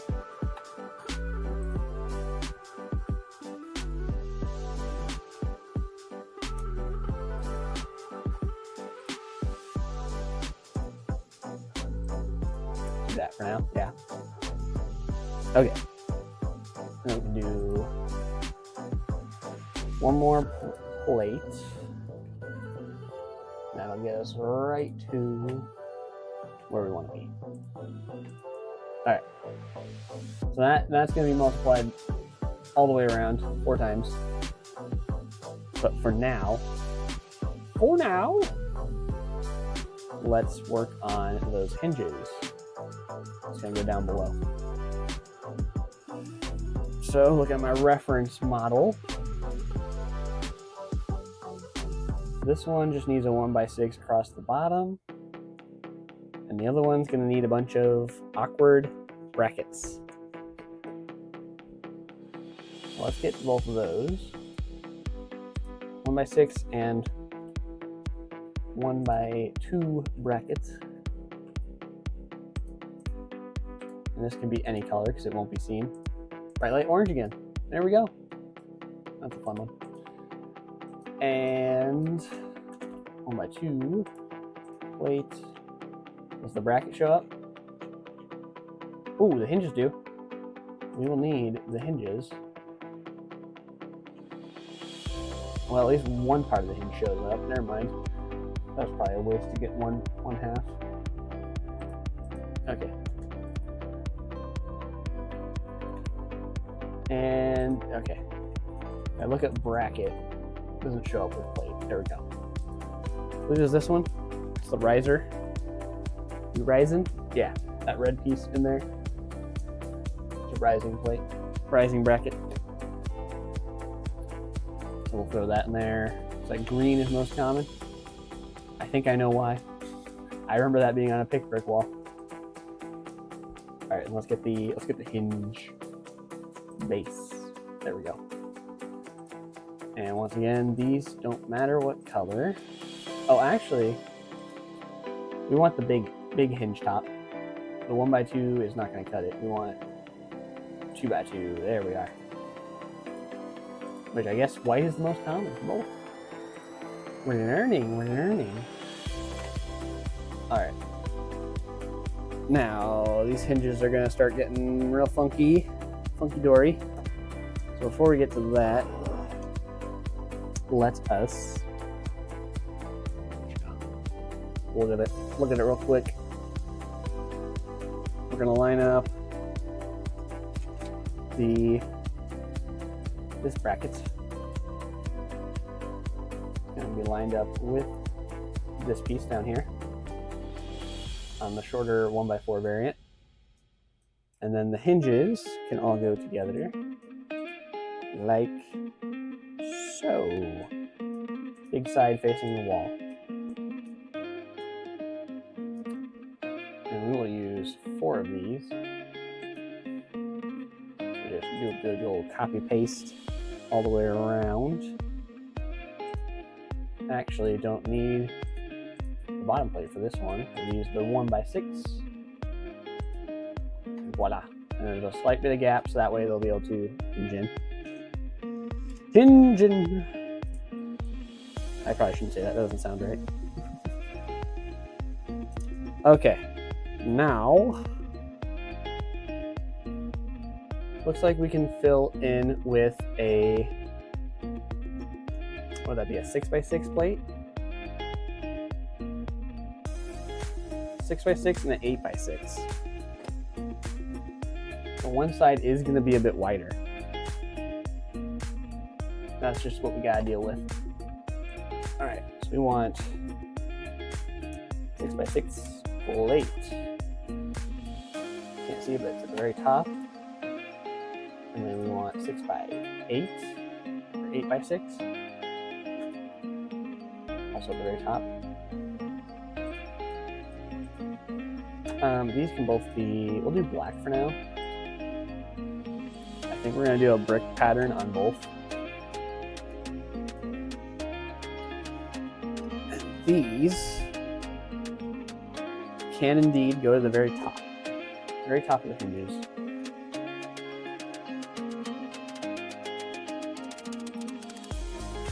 And they do take up the whole hinge, which is both good and bad.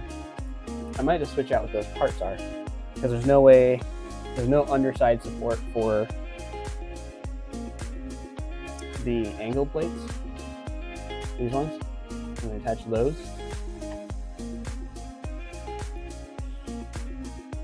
but we can't really move the hinges because then they're going to clash. We can't move one at least.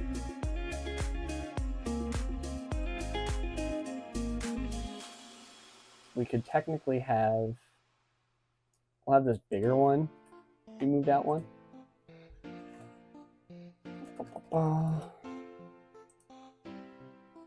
Because these are going to be the same level as each other. All right, hold on. Studio, gotta do the studio thing. And magenta this time. There we go. Move the hinge out one. And then don't worry about this outer plate, because we're going to put the wedge plates here. But for this one, I think we're just going to have to leave, and it's going to have to support itself. Now let's get some 2x8 nope, 2x8, 2x4. Yile. Jeez, I can't spell today. When can I ever spell? Pathetic. Alright, so we're going to skip the top layer. And then the next one will be this one. I'll do that for now, that pattern.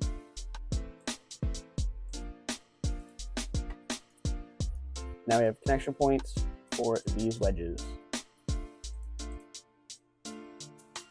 Bada boom, bada bang. And for a little bit, there will be clipping. Just ignore it. Just ignore it. Alright, and also for now, I'm going to make this into a submodel called wall 1. And we'll make this into the other submodel. Wall 2. That way I can just easily hinge these without moving the whole build. Ah! If I can select it right, there we go. And just hinge these out.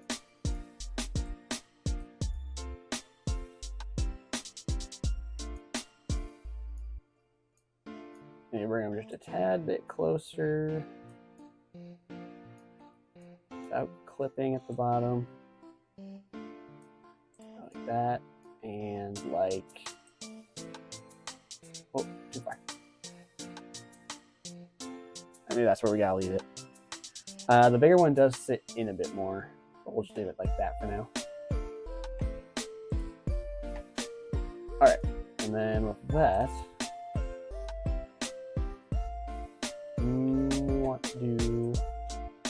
this one will be out more, so we'll do 2x3.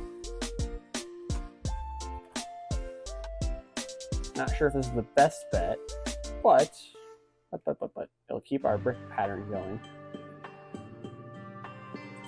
I can rotate it just the right way so that it wants to take it. Okay, maybe not. We'll just do connect. This is where the connect tool is good. This is where the connect tool is supposed to be good, as it puts it on at a weird angle. There we go. For the top one, 2x2 tiles were cheaper. Look at that.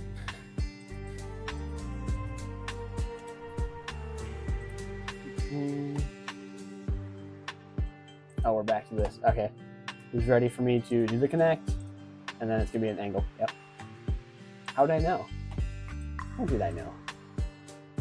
Right. Do that. And let me actually go into this and copy both of those, just so I don't have to look up all the parts again. Paste it here. And just grab one at a time. There we go.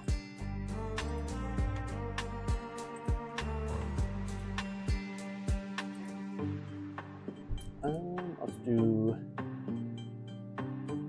ooh, it's gonna be this again.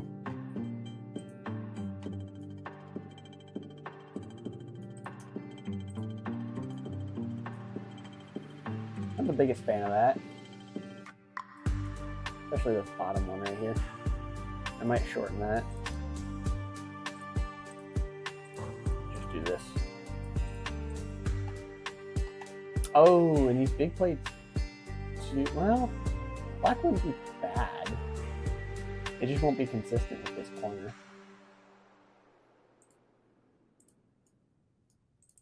Anyways, go to the top row. So we're going to look for the grill.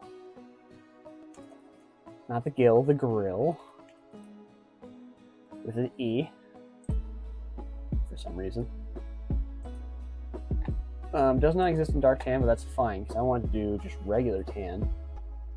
So it sticks out a bit. Now, I don't know the price of that. I don't know if it's expensive. I don't know if it's readily available. But we're going to do regular tan for the whole top. If it is badly expensive, I will find a different piece to use here. Alright, we're going to copy. I didn't need to do all of those. Could have left a couple off. Whatever. Yeah, whatever. Alright, get rid of 2 of these. Oh, not rotate them. There we go. Oh, my bad. Put them in with the submodel, merge them in. Bada boom, bada bang. There's that grill function. Unfortunately, we're not going to be able to get this corner. There's just too many angles going on right now. But, yeah, just unfortunate. Might make this dark brown. Not Derek Brown. Dark brown.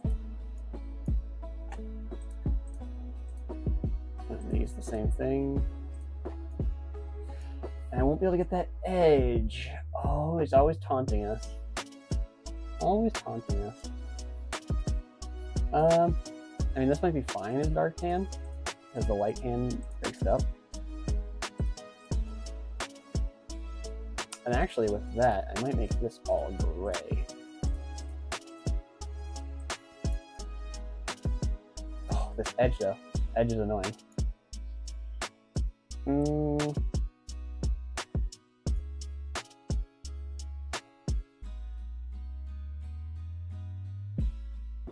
There's not enough room to extend the plate out.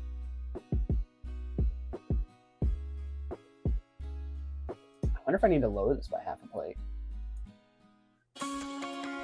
That might be the play.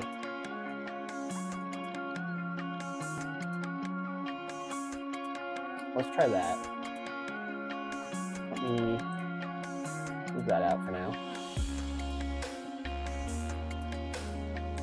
We're going to use a 2x2 studs. Like I said, that's the fastest way to find some snot pieces. I'm going to use these bad boys. Right there. We're going to use those. Oh, and we need a plate, which I just deleted. So we'll hold on to that. And we'll pull out this. Alright. For now, we want to add... I'll flip this around. Put that right where that was. Ooh, tight, but still enough space. Oh, hold on. We want to put the plate in first. Right? Oh my goodness. Let's get those parts back down there. Okay. Yes. No. Yes. Okay, we're gonna put this plate in first, which honestly could be just a 2x8 or 1x8. There's still a gap in there. Good, good. This in, make it red. Red is the most common. Cool.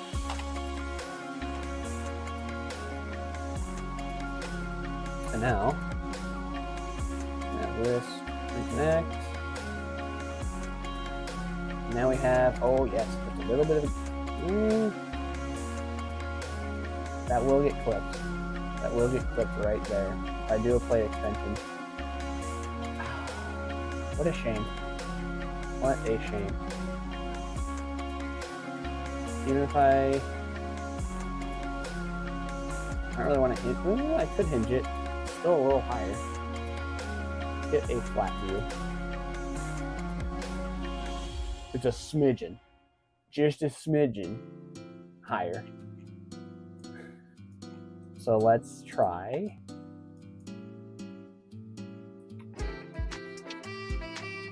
Let's try hinging it just a hair.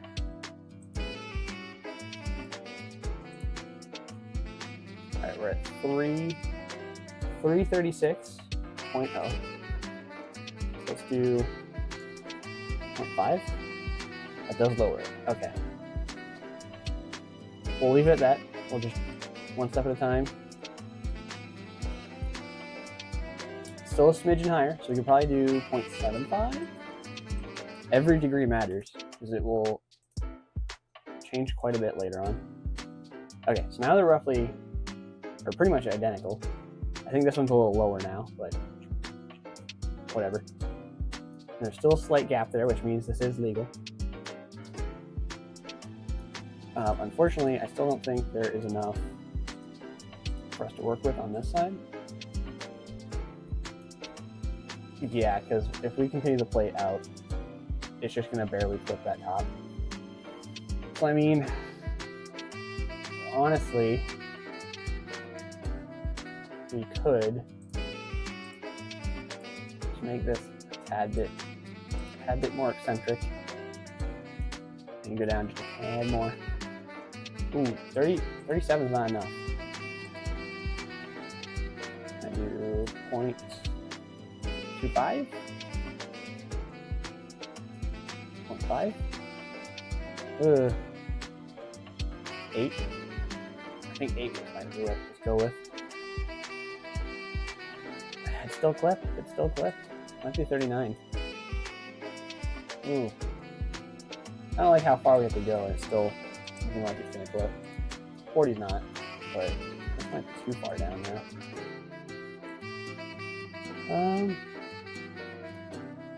Not the worst. Let's hinge this one a bit more now too.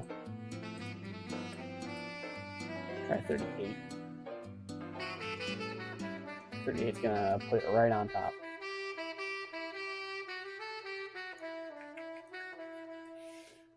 Whew.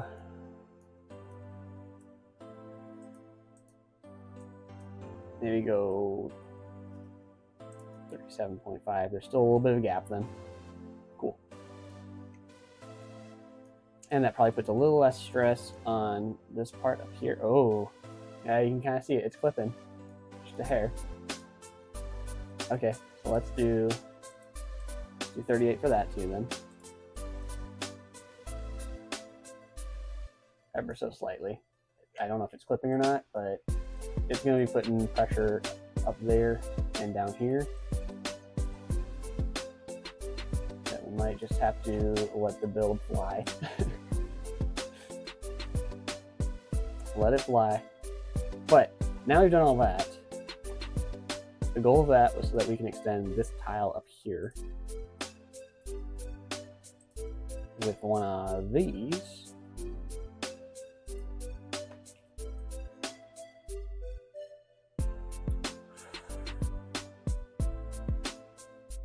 What happened? What happened here? Oh, there was a slight gap. Okay. Whatever. Whatever. Alright, but with that, or maybe we do the 2x2 variant. I'm just gonna grab that for now. So we're gonna see which one looks better. That bad boy, just setting it there for now. And we want a, what would that be? 1x8? 1x10. 1x10. Throw that up there for now. And we'll move that out of the way and see how. That doesn't make me feel better about it. That makes me feel worse because he had this large jutting spike right off the side. And this whole thing overlaid. Well, this isn't going to be perfect. So I think we just need to go back a little, put the angles where they were.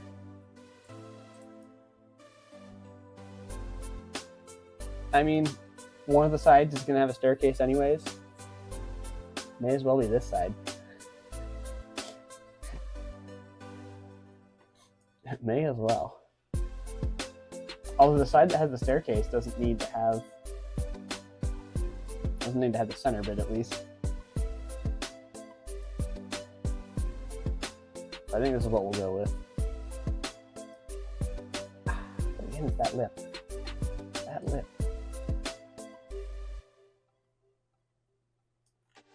I mean, I can think of cheese slopes we could use.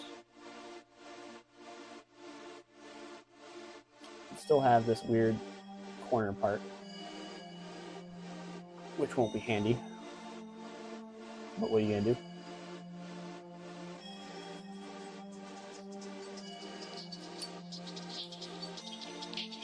But yeah, it's still this awkward little gap right here. We kind of want to get rid of.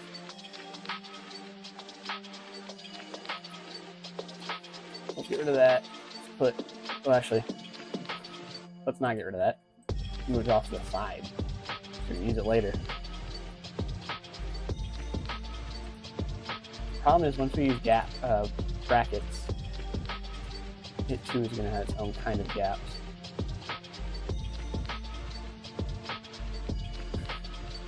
I also wouldn't want to fit very flush with that. Huh. Well, options are limited here.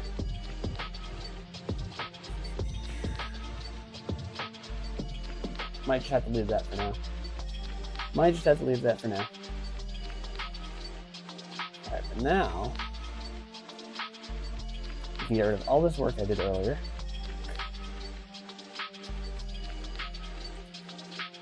We'll do up to there. We are going to copy paste this around.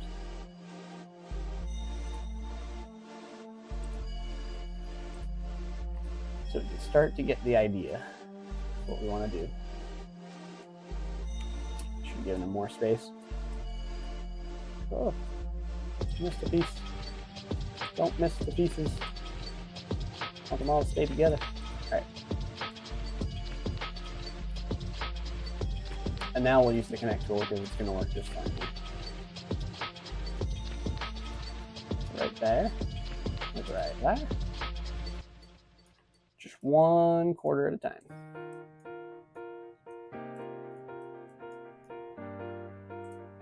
That one. That's. Not sure where that disappeared off to. Interesting. We'll come back to that later. And this with. I forgot which stud it was. I think it's the outside one. I can always be wrong. The inside one with the inside one. There we go. And let's get these back in there.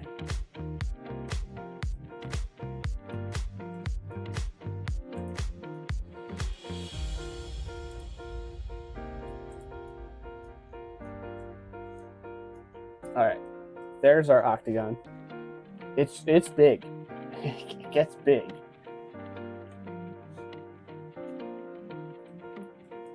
Now we have that. These centers. So I already know that if we do a 3x6 plate, double cut out, if we put this up here,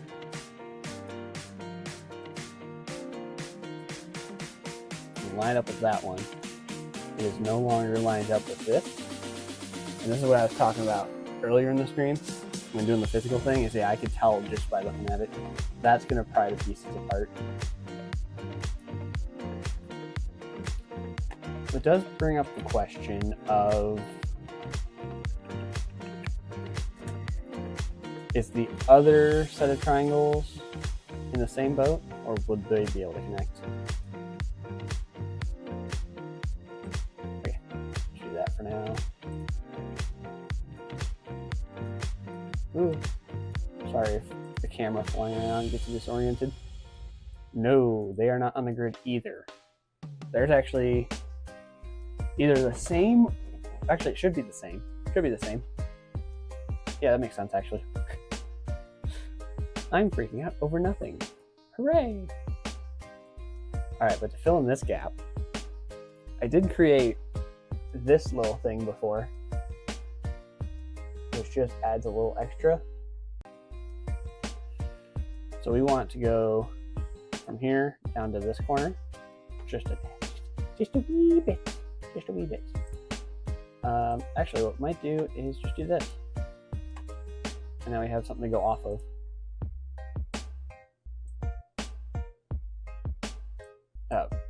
Oh, I love Studio sometimes. It jumps. It doesn't have a stop. Oh boy. Alright. It's gonna play like that, huh? Well, two can play that game. We're going to attach this clip underneath. Oh, not swinging around violently. We're gonna do that, and we're gonna put that on a bar. And then it should slide on the bar. And that is your studio tip for the day. If you need something to slide just smoothly, and do this, because now it still wants to jump. Never mind. Yeah, it is jumping around. Well, that didn't work. Alright, next thing we can do though. We're going to rotate the whole build.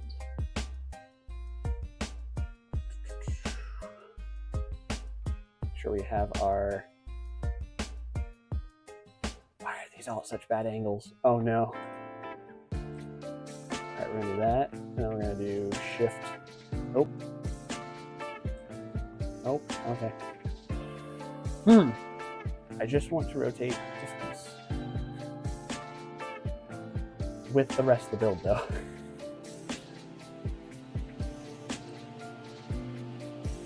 Let me get, actually, let's get another one of these on the grid. Now that we have it on the grid, when we highlight everything and we hinge this, okay. Oh, sorry about the violence. It's prioritizing something that's on a hinge. And it shouldn't be, because there's so many other places that are flush and flat with the ground. So that's wonderful. It's prioritizing other portions, but not the ones we need. Okay, alright. Okay, studio.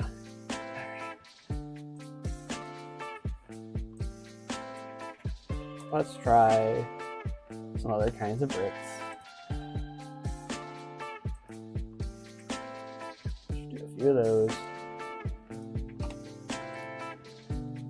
And now, it still wants to do that. Okay. Alright, okay. That's what we're gonna do. We're gonna do 2x2 jumper. Stack that right underneath. Select everything. Deselect the jumper. Now we're going to hinge. Aha! Now we can only hinge two different ways. Now we can only go this one plane. Alright. Now I can go from the 45 to 0. Cool. All that work just so now we can do a top down. And move this piece, and we can just punch in the coordinates now. So we're looking at that last one. I want negative 103.9. And boom, there we go. So now, we did all of that so that this piece, this one piece, is centered. And it will not connect to anything else. Oh. That's what we have to do. That's all we have to do. Alright, so now let me find us some brackets.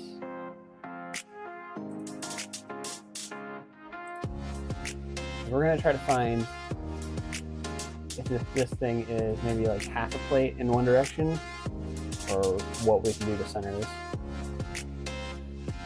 So, what do we want to do? 4x4 plate? Just to kind of get an idea of where this lines up with those studs. Okay, so it pretty much sits tightly between the studs. We might be able to take advantage of that and have this sit in that spot. Okay, alright. And that might be all we do. Because theoretically it'll sit tightly and it will barely have any room to wiggle. Right there. And that goes for all of them.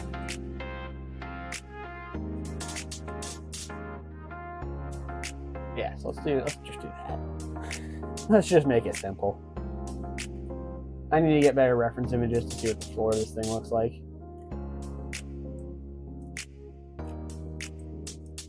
But for this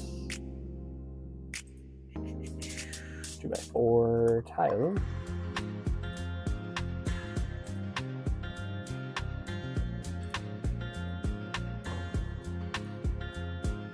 actually, put a little bit of pattern here. We'll leave this 4x4 so that way it has nice flat edges. I'd like to put a circular piece there, but if we do that, then it'll have too much wiggle room. So for now, we'll leave that.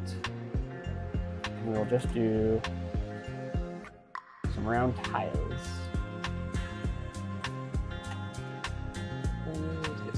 There we go.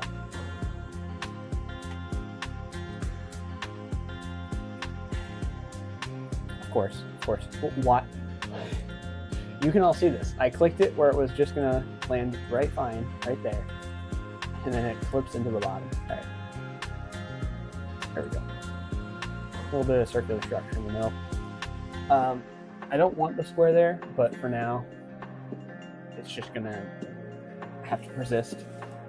It's just gonna have to do that. Oh. Sorry about my shifting. I want to shift and be comfortable again. Find a spot so I can just not be as hunched. Alright. So that's looking okay. Now for this. 4x4 plate does not come in dark tan, so we'll just make it light bluish gray and that'll help it blend better. That way it feels like the circle's just kind of there.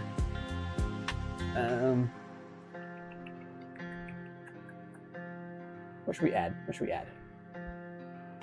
Or leave that for now. Alright, it does have pillars, and the pillars are inset a certain distance.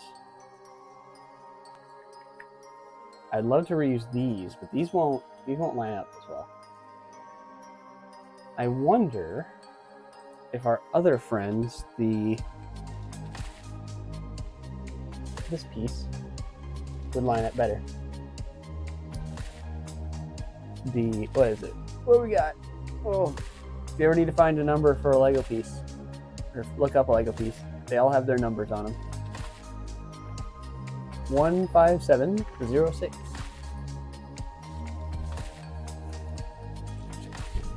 Bam. Just like that.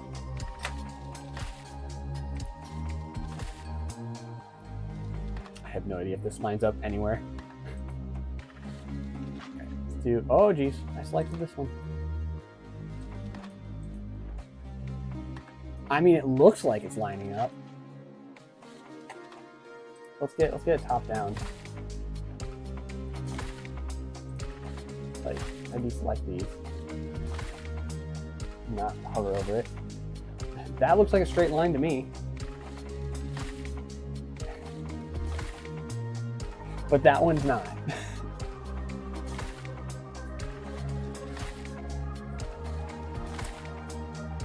That one most certainly is not. It's just a hair off. Maybe we use these instead though, because it lines up the plates. For now, I'm going to go off that fact and just presume that we can get those to be the same, because there's already gaps. There's gaps here, gap here, gap here. The only thing that doesn't have a gap is this. Well, even this has that tiny... All right, look closely, chat. Look closely. Is that gap right here, this little gray one, I'm not highlighting it, is that gap the same as this gap? I think it is. It's gonna be real tight. It should work though. Also, should always do this with your files. Let's save real quick. Let's save in case anything goes wrong. All right, but with this gap being here, we're going to use that to build up towards our roof. Raise the roof. I think 2x2s would work fine. Yeah, 2x2 should be fine for the looking at our reference image. So if I want the staircase to be on one of these ones with the wider sections, just for the fact that it would hide one of these nasty edges, which means the pillars will actually go here. So let's do 2x2 round. Do they make this piece in dark gray or dark tan? No, they don't. But I know they do make this one. And I don't know how far in it should go. Look at these reference images.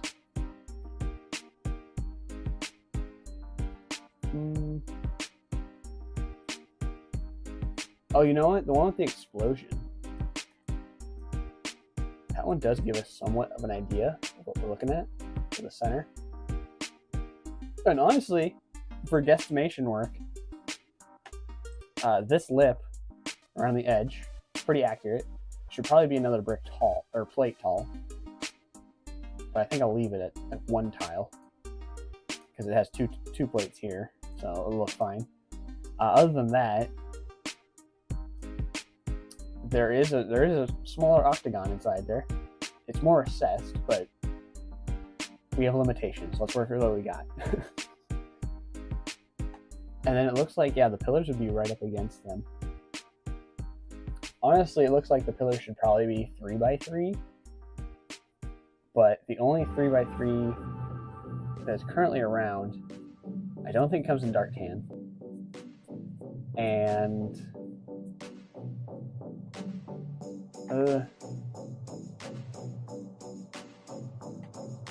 there's not like we worked with last time with the robot. Making a 3x3 with other pieces doesn't come out in cleans. However, it doesn't need to be clean. It looks like brick. So let's start with that, shall we? Let's use that to our advantage. We'll start with... Okay, I can't scroll here, sorry. I'm trying to show it on screen. Oh, it is there. No, it's not. There's one below it. It's this one with the stud. We're going to do that. We're going to do 1x1 plate. We'll take it off here for now. Let's copy this too, so we can see what we're doing. We're going to use this plate. And with this plate, we're going to do another plate. If you can believe it, second plate. This is a classic technique that was even used in some sets. I don't think they've used it for a long time. We're going to use brick with studs on all sides, and for now, Trans yellow is the most common. Okay, I'm gonna switch it to white. Actually, we might want to do this dark tan. Or I'll make up my mind, making it black. That way they're all black. This piece should be common in black. It says white. All right, whatever. For the grout, we're gonna use black.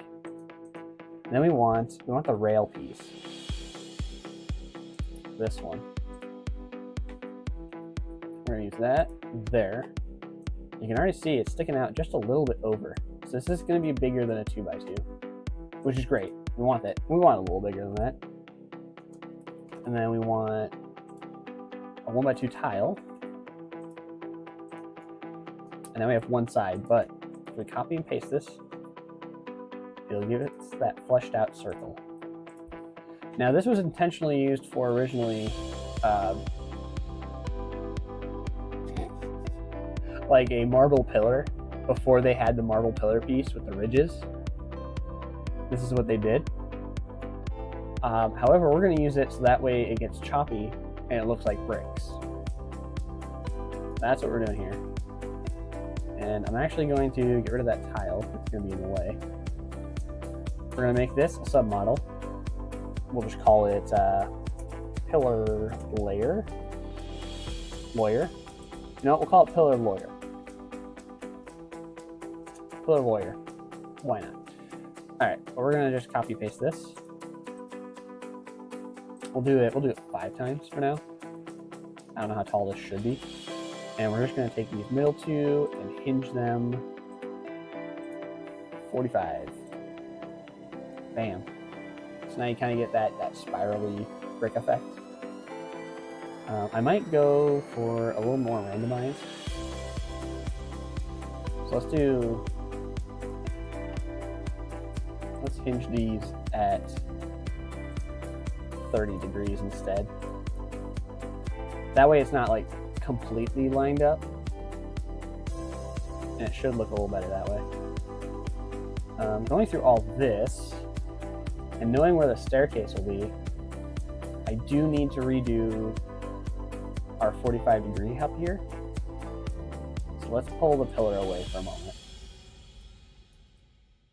And we need to get this back on a 45. So we're gonna do the same thing, the jumper. We'll just flip it upside down. Bada boom, bada bang, select everything. Then we shall deselect that one jumper. We'll hinge, and now from the jumper spot, we move it back to 45. I hit the V button too early. There we go. Now, yeah, this is where the staircase will be. It's nicely lined up back with the grid. Our pillar's unfazed because we moved it off to the side. And let us get these jumpers moved to the 4 corners. We'll put our pillars right down there.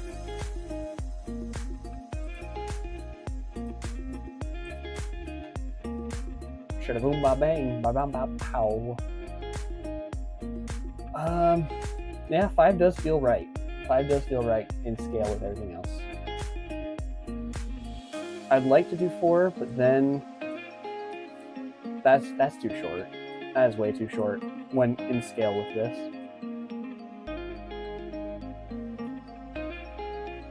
I'm just gonna hide that for now. Visually see what this looks like. Not too shabby. Not too shabby. This made a lot more progress once we hit Studio. I am comfortable building physically. It's just like what we were doing today was like so much experimentation. I wasn't getting anything like solidly down yet. But with Studio, now we've got some stuff locked in. Now we've got some stuff. All right, and then we'll top these off with. For now, we'll just do a 2x2 round.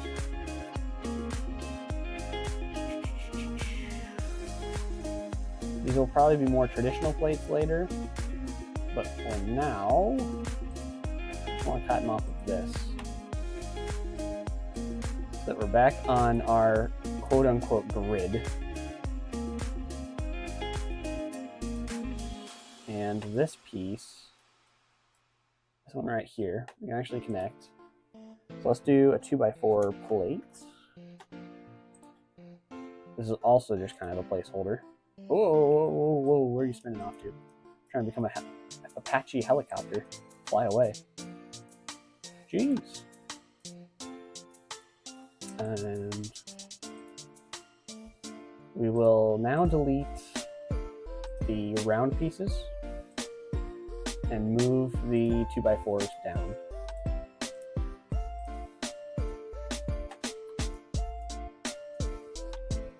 So let's do that. Bam. It didn't matter what brick we used as long as it was in the middle of the tubes. And this piece, we're going to leave it where it's at because it helps provide math to the bottom. This piece we're going to schwa.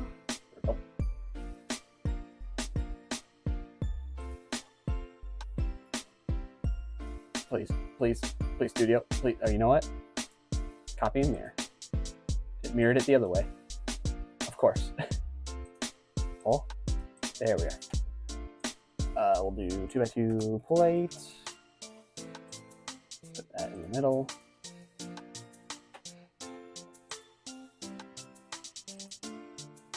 Oh, let me make these dark bluish gray for now. Medium azure is the most common, but we're gonna do dark bluish gray so that way if color does bleed through, it's not gonna be an annoying one. Like this positioning. How it doesn't, it just doesn't,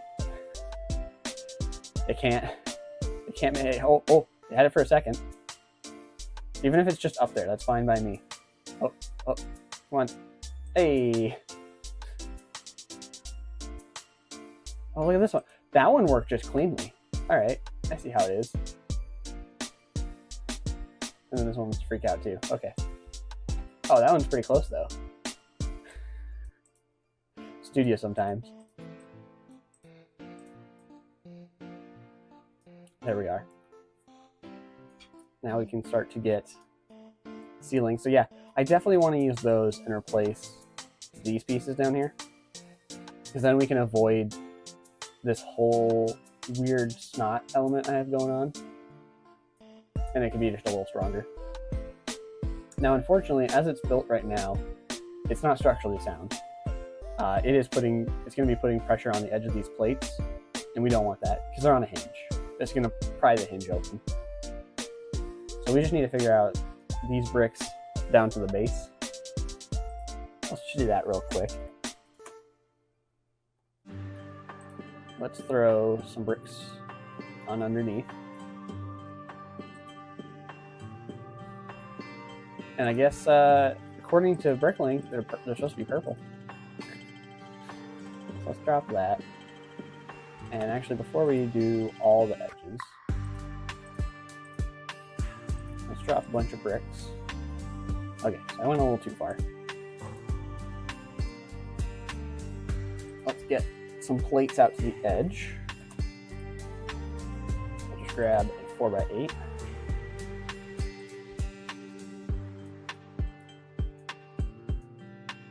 Try to get this centered. And now, let's get some other plates and slowly fill up until we hit the edge.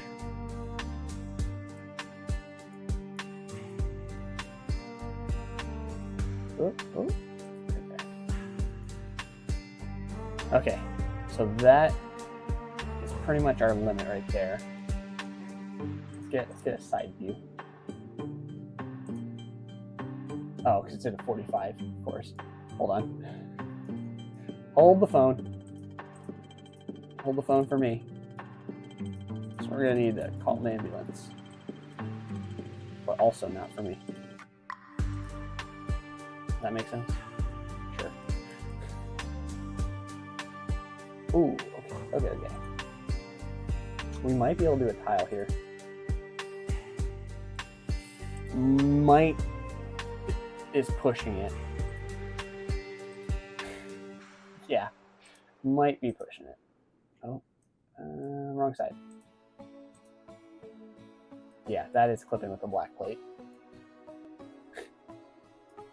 All right, but I have an idea. All right, well, we're kind of getting somewhere. Not to mention that if we did another layer below it, it could go up to this height, just needs to be further out. So if we did like the tile there, right? Oh, it'd be so close. We could do it with ingots. Ingots would work.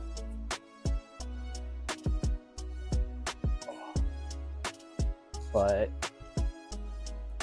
ingots give us that extra little bit of cutoff.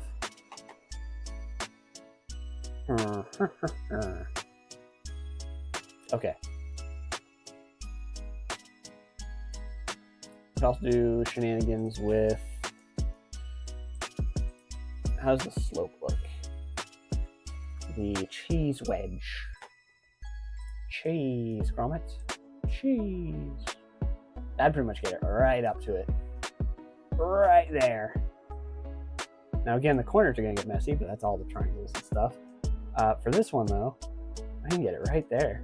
That's pretty nice. And then we can do this. Yeah, that's gonna be real nice and tight. Okay. So we just need, from this plate, 4 bricks. Oh, whoa. I just don't know what I want to do for the outside just yet. I guess we just build, right? Let's just build it. Start laying stuff down. I suppose it'd just be this stuff up here repeated. But we can skip a few steps because we don't need to do the middle anymore. So if we did these, copied them down here. Obviously that's not a good spot for them. So let's do a 2 by 12 for now, maybe. Because this ridge that's going to be here, it's not going to be very big. It's very short. I'm just going to go back to one of my other images real quick. Okay, well, none of my other images show it very well. They're all too low. There's no good floor images. All right. But for these,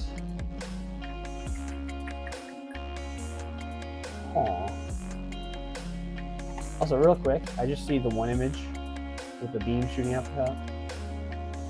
Okay. We can hide some of the gaps with whatever this orange goopy goop is. Bio-lizard goop, maybe? I don't know. It's been a while since I played the game. But we're gonna do this. We're gonna put this one here. And we need this one to continue the slope.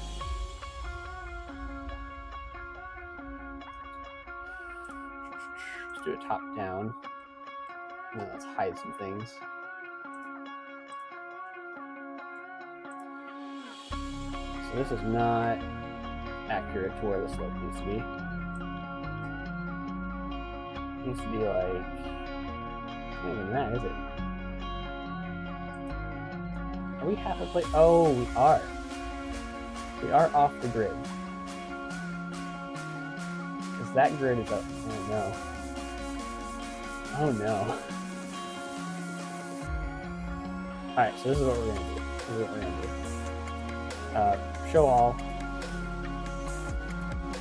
So this measurement we came up with earlier, with the wedge slope, nothing. Means nothing. We need to get some other stuff in here. So let us hide as much as we can right now. All this flat whole top layer. Not the plate, so okay.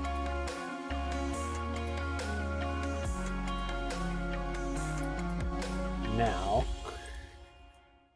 it's gonna get real wacky. is before I redo all this structure, we're just gonna hide it all. Hide it all.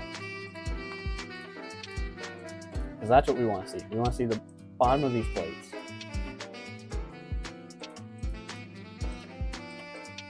So let's just hide everything until all we have left are the gray plates.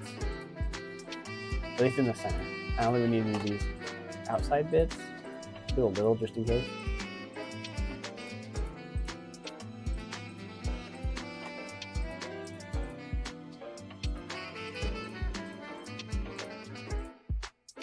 But we'll probably play close to the center anyway, so shouldn't interfere when we work on this later. All right, now. I'll put this brick up here. Actually, for stability,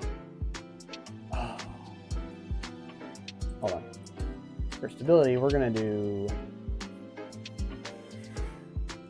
maybe some L-shaped plates. Maybe I shouldn't worry about it too much right now. For now, let's just drop these bricks here.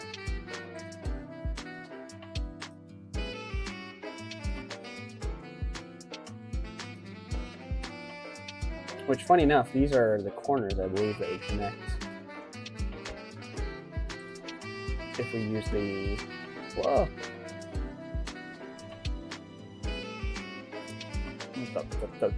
the what plates? The octagon plates.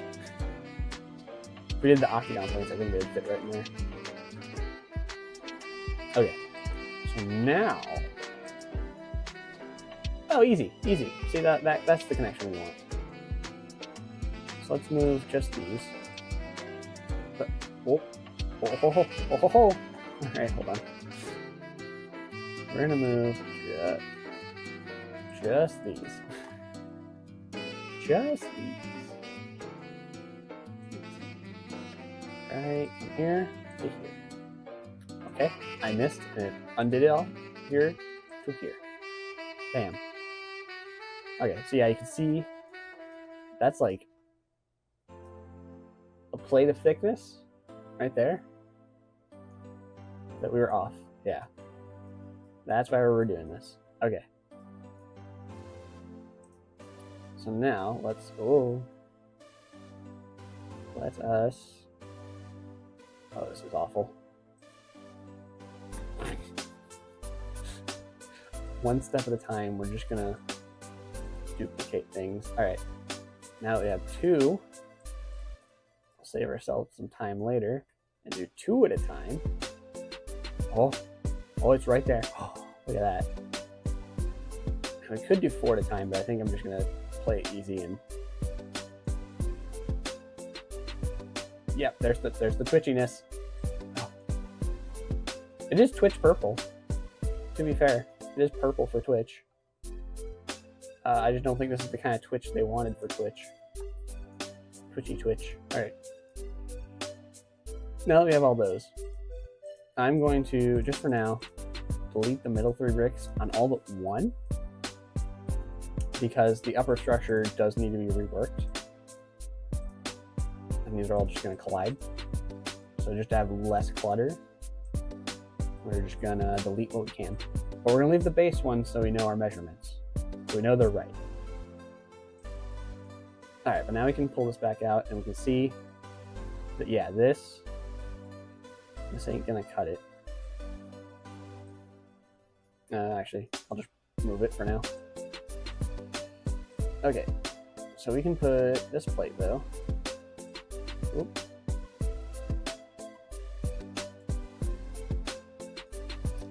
And we will hide just a few pieces. Oh, not that one. We want to. So now we're on the grid, right? No, we're not on the grid. Because the wedge knot. Instead of a dreadnought, we have a wedge knot. Wedge knot. Alright. Here, we can, if we can, this would connect to the bottom one, not the top one. Looks like it was right there. So I do top down. Those are lined up. Those are all lined up. so that now it's just continuing on a lower layer. And then with that, the base will be a nice easy measurement that we don't have to worry about, and you can just continue. And then with that, you can actually just repeat these side panels lower down, just extended with plate. So it's modular. It's going to be able to just replicate what we have. I'm only going to build to this point for now, though. Just get us a base lip, because I think once my buddy sees that how big this is, he won't need the whole pyramid. I think the whole pyramid might be a bit excessive at this point. Let's pull those down. Let's do a show all, and let us look from the side. The side. There we go. All right. Well, side view didn't help too much, but we can see this is clipping. It should still be clipping everything. And I don't know if this... Oh, yeah, that T-slope's not going to work. It's like half a plate too tall now, which is really unfortunate, because it would have been super convenient. Barely an inconvenience. We might be able to do this with the longer slopes.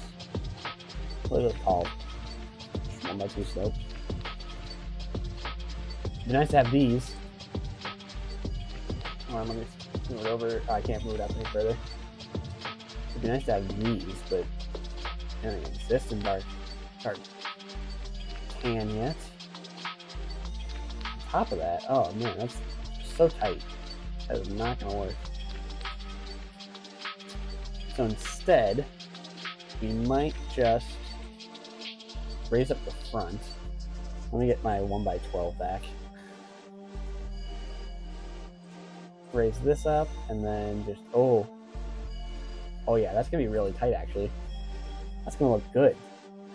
Hold on. I was worried over nothing. Yeah, that's gonna have barely a gap. Which once it's built, it's gonna be really tight. And if anything, that gives it a little bit more leeway for the hinge to open up a little, give it a little extra breathing room. So it's not super tight in there. Yeah, I think that's the play.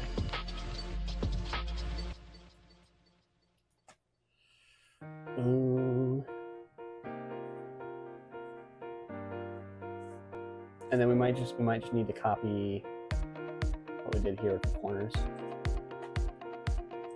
like that.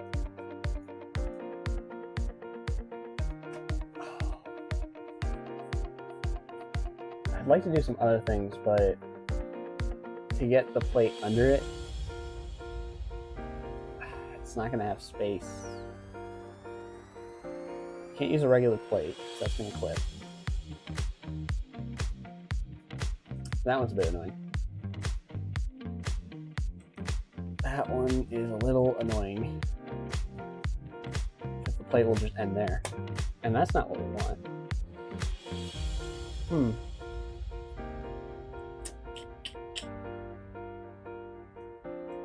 I would do a plate that overlaps. I guess we should move some of these other plates around. Move them down, out and about. See where they end up. Let's just do 2x4 tile for now. Put it up there. Up there. Alright. Move these out. Now they're lined up. Let's do this. Relax. Hip, hop, hip, hop it, hip, the bangity, bang, bang, up, boogie, rhythm of the boogie, beat, there. That's gonna go out to there. Which is a little further than what we have up top. So that's annoying. So we might need to try some other things. But I think this will give us a nice, like, good sized lip. It'll be just over 2 studs long, which I think is fitting. I can just shadow drop this one. There we go. I'm gonna move these out because they're going to. This one's not as privileged. This one doesn't have the super tight, thin gap. But we might be able to use the cheese slopes for this one. So let's try that. Wow, yeah.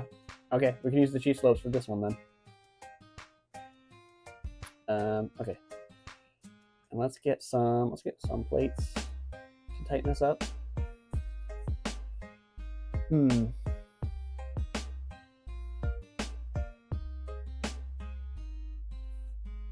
About how we want to do this though. 12 is too short. So we need, what would that be? Be a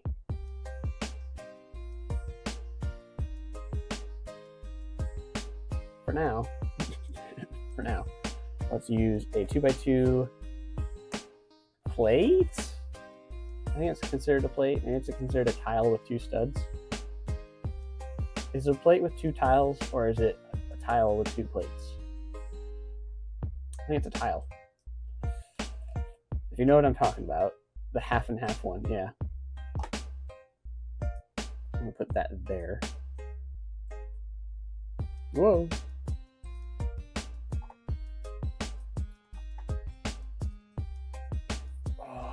Well, we get this issue again.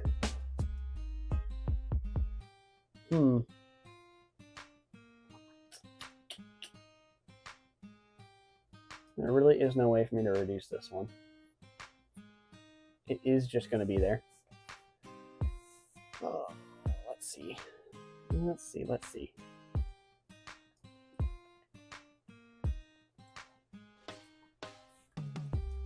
Just start filling in some stuff.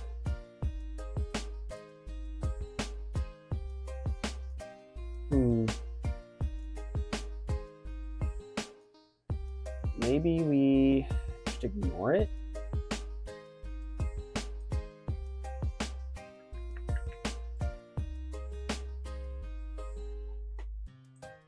Let's get some more wedge plates.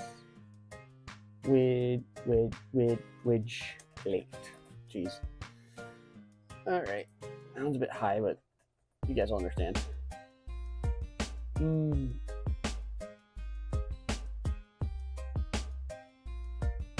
Yeah, it's gonna be off no matter what we do.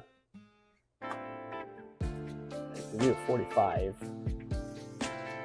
and that's annoying that it's just like barely clipping. Barely clipping. Clip that for me, would you? Oh boy. Obviously, I still need to raise this half up. I just want to figure this out. This is now problematic. Which, if that's clipping, then we can't even do. I'm just going to use this one as an example. Just a regular plate here. And it's going to clip that corner.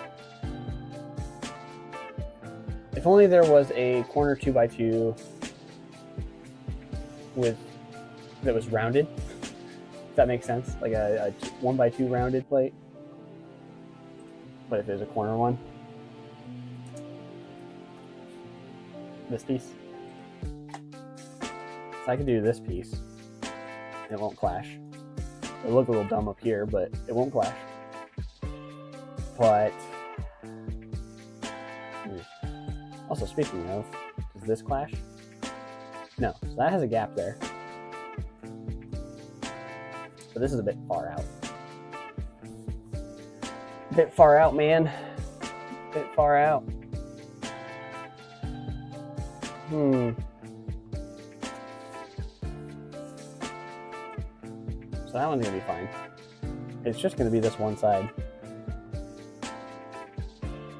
And it's gonna have this lip like up here. Which sucks. But what are you gonna do? Not the worst thing. I suppose we can do mirror that there. Oh, that is a gap and a half. That is a gap and a half. Let me see what other wedges we can use from the other side.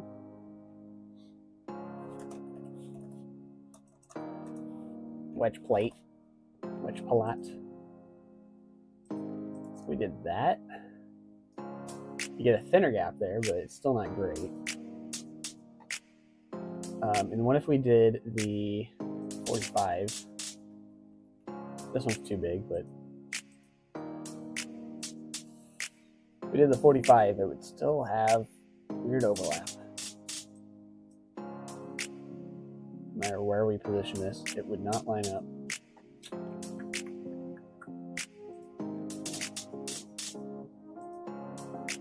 That looks promising.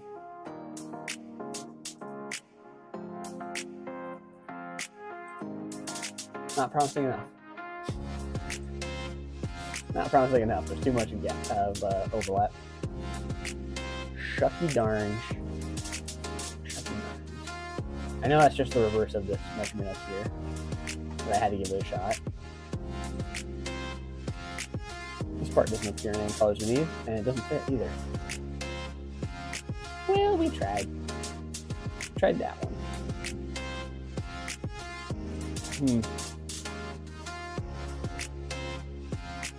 This just doesn't. No space up there, is there? No. Doesn't matter which one we use. It would clash.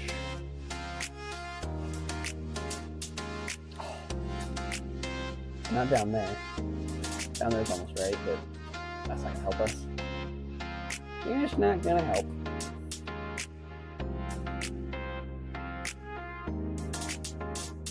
What are we thinking? Could just have overlap like this.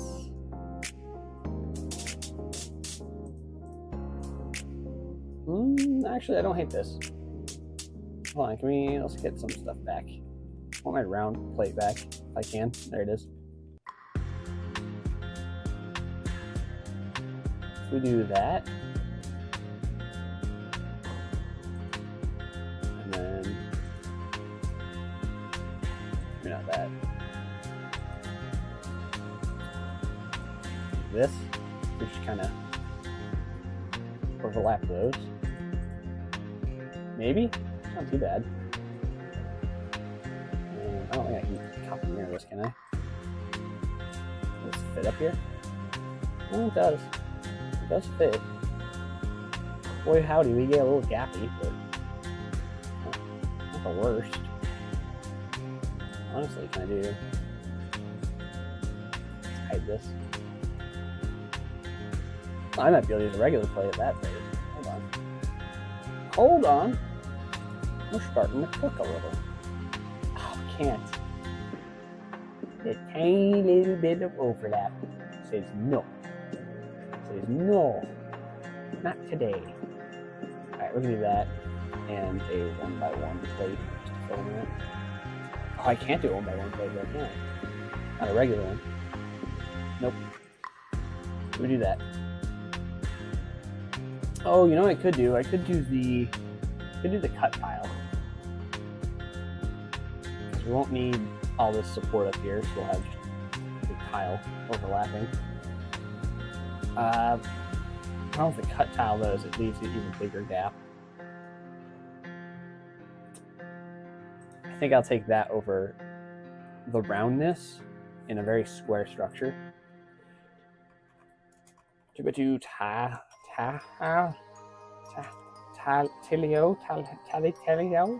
Tile. Jeez. That one.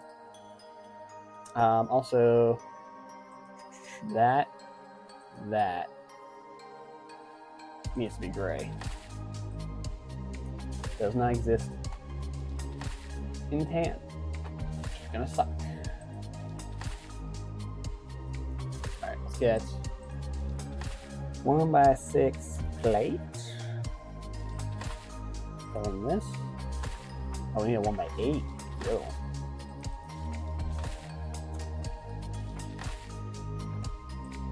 And then we will do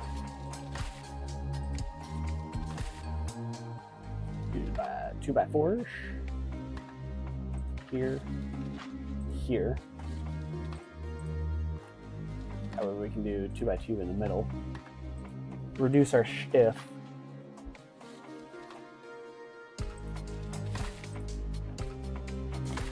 There we go. And then get these two out of here, as we need a 2x8 plate.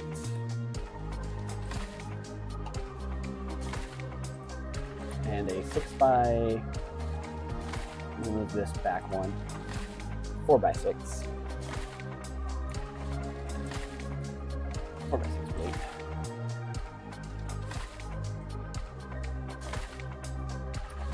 Show all. Copy that. Just 2 more times. Let's do a copy mirror. There we go. Do have a little bit of a notch there, but again, this gap's going to be annoying no matter what we do. Alright, so now we have all that. Let's hide a bunch of this. All of this.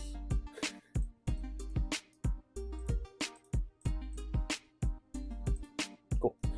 And we are going to now do our classic copy paste stuff. We do need to get rid of these corners just because we moved this plate in a little bit. Oh, hold on. Let's redo this. Because we can use G-slopes. But how far? So if we do this, it clips. Oh, it clips with the top tile too. Why? Okay. It's fine. We'll just do it here. Copy those cheese wedges right there. I could do the pyramid piece, but that sounds like a lot of wasted effort. Because then we'd have to clip out this corner, and it would just kind of be poking out. Wouldn't be like brick-like. I think we'll just add some of the goopy goo to fill in these gaps. Okay, now let us hide all this once more, and we will just select all of this, not the purple bricks, and not that one. And now it should connect just fine, in theory. Yes, right there. Look at that. Because my connection points are decently spaced. And I left just the perfect gap for it to want to fill in. Bam. Look at that. Yep, all symmetrical. All symmetrical. And then I think for now, we'll do a 2x8 plate. We'll connect that right here. Doesn't matter what color, it's hidden away. Me mesure. We got me a mesure plate added to it. Need a mesure color. Put those two down there. And then we'll copy, rotate that there and there. Just to connect this outer like U-shaped piece to the inside. Just to connect it for now. Obviously, a lot of things are going to change with the inner structure. Honestly, let's do this. Move that in a second. Ugh. May as well support inside guys too. There we go. That.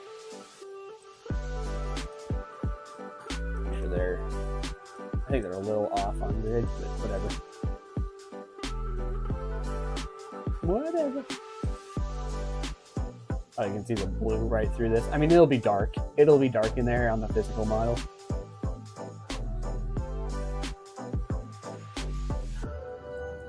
All right, the altar's looking pretty good. Altar's looking pretty good. This might be a good stopping point in just a moment.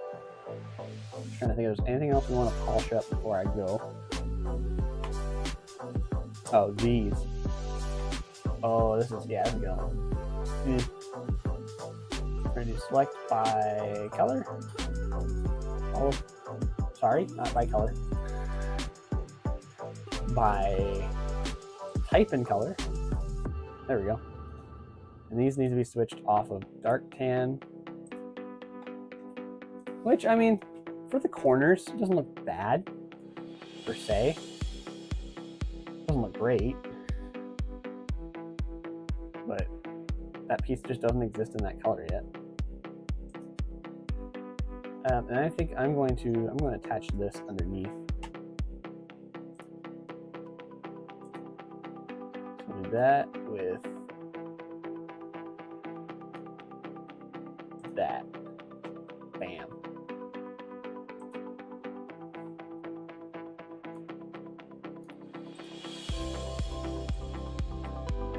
Now you can kind of see where that connects up underneath. I will leave this as,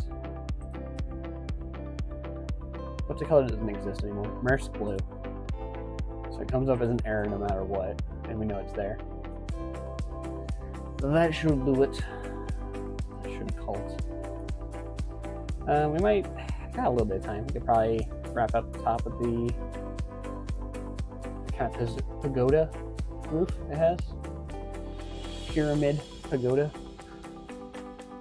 It does have more of these grills. So that's going to be lovely. Figure out. Might just go with some simple stuff though. We shall see. Shall see.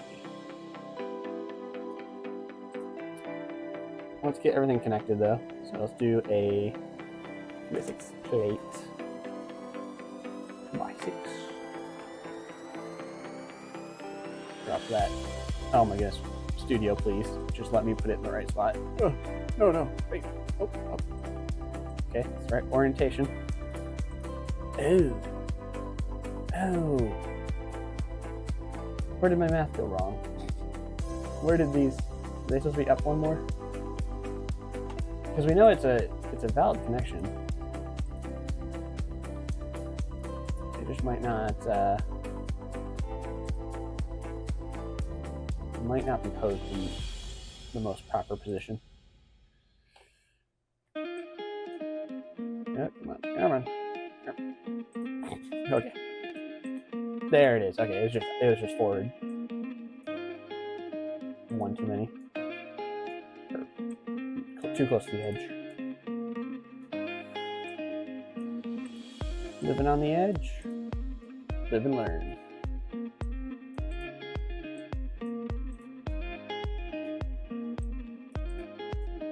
I wish I enjoyed Sonic Adventure 1 and 2. I just think they aged like milk. I'm sorry. I don't think they're that great of games. I know they're not like more modern boost era stuff, but I also don't think they're that great. I think Sonic works best 2D.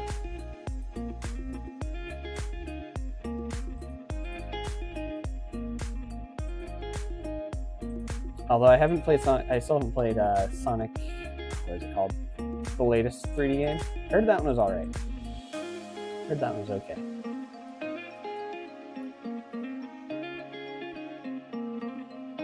And I guess I could have done something to celebrate it, but I'm kind of excited for the racing game that's about to come out. That one looks very fun, and I was sold on the cameo characters, like Ichiban from Like a Dragon. Possibly Nights into Dreams, according to some people. I would love to play any of those characters.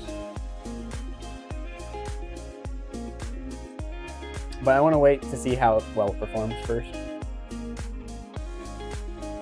If it doesn't run well on Switch, then I don't know if I'll pick it up. I don't pay for online or anything else. I mean, I could get for PC, but I usually don't use my PC for a lot of gaming. Alright, for this upper one, I think it will bleed through the color a little more. So we're going to make these black. They don't exist in dark tan. So we want to avoid that. Use something a little more readily available.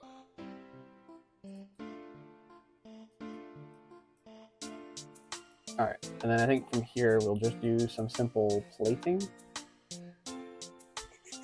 Let's just go up the list. Start with a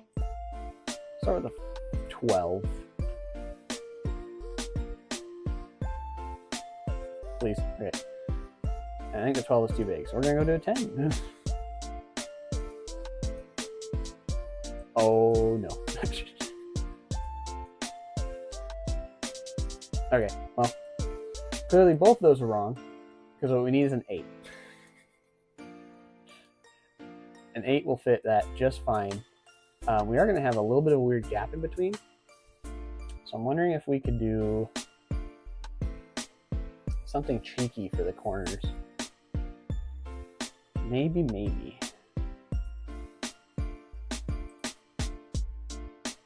Okay, for starters, hide a few pieces. Come back to those. For starters, I want to move,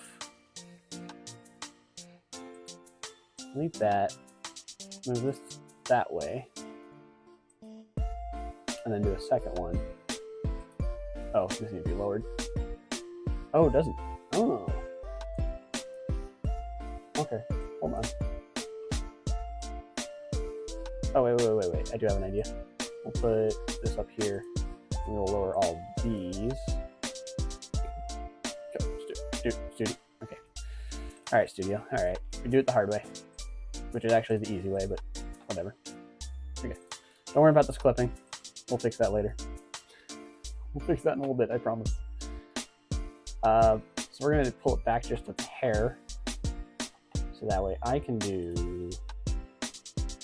And these might just be placeholders. There's definitely more efficient pieces we could be using, such as a 2x6. A piece right there. Actually, a 1x6. 1x6 plate. There we go. Actually, oh, it doesn't need to be a plate. It doesn't need to be a plate. We're going to duplicate that a couple times. We'll make these black. That should be more common than tan. Same with this. And now we will do a bracket.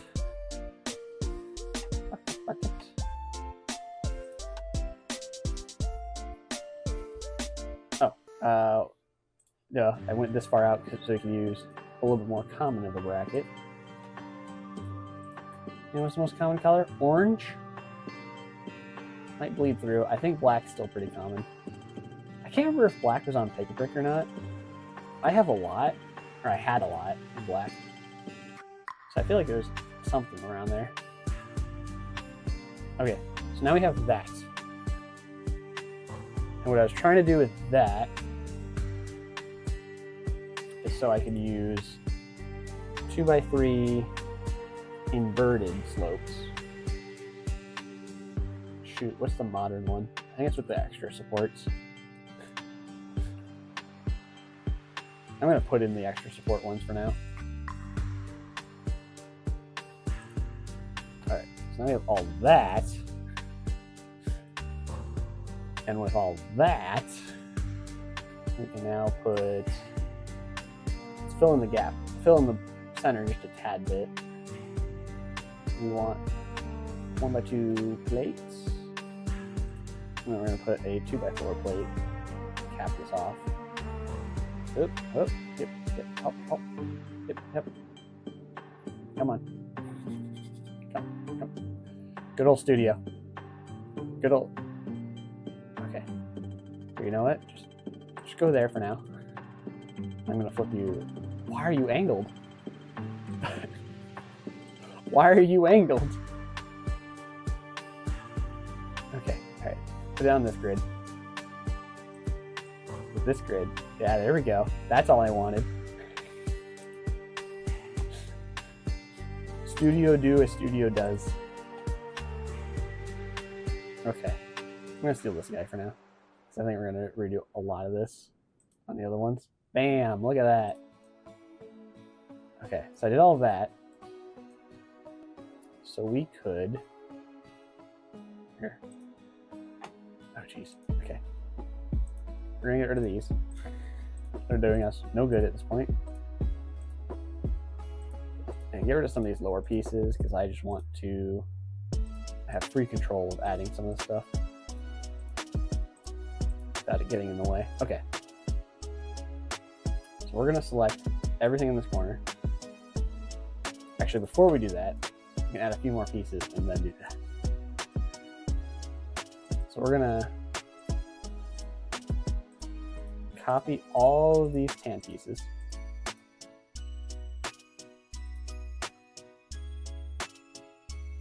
And I said all of them. There we go. I hit copy. And for now, I'm going to paste it over here because I had the black piece with me. I don't need that. There we go. If it wants to figure out how to get back to this grid, that'd be great. Oh, jeez. Hold on.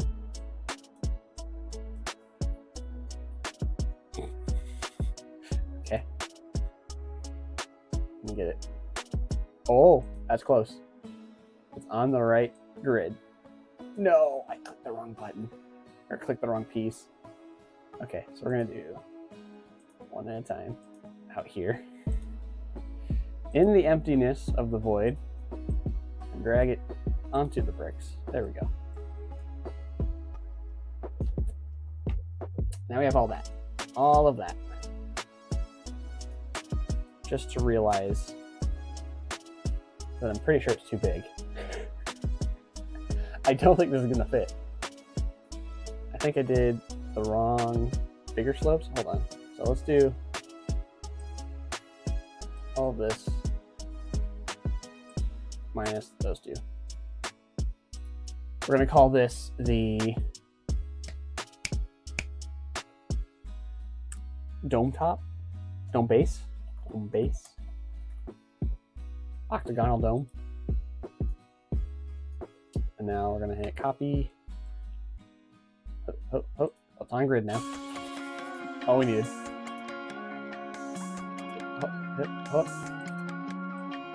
Yeah, so I made them too big. All right, studio. I'm almost defeated.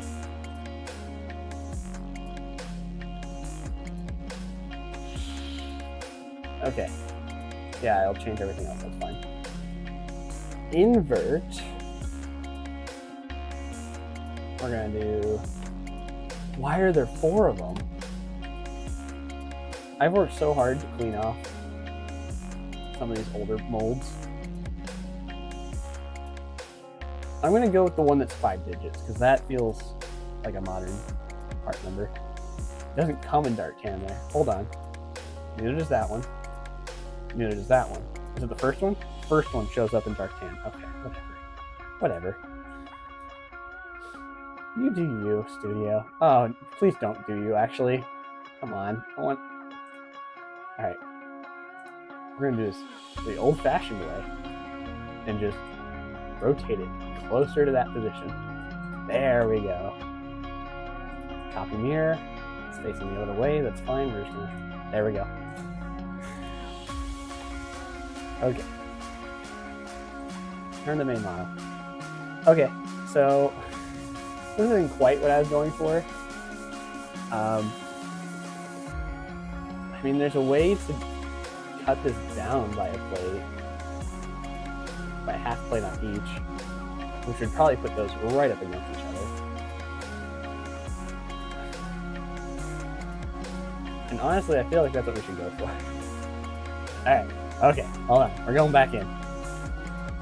Yes, it needs to be effective. Alright. I'm gonna delete these 4 parts. Okay? Oh, but if I change it, then we won't have this stud here. We need the stud there. So it connects down here.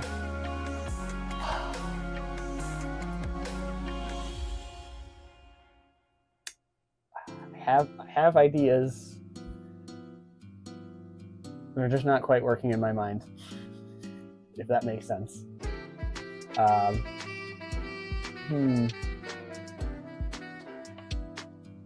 This really is poo-pooey. Pardon my language.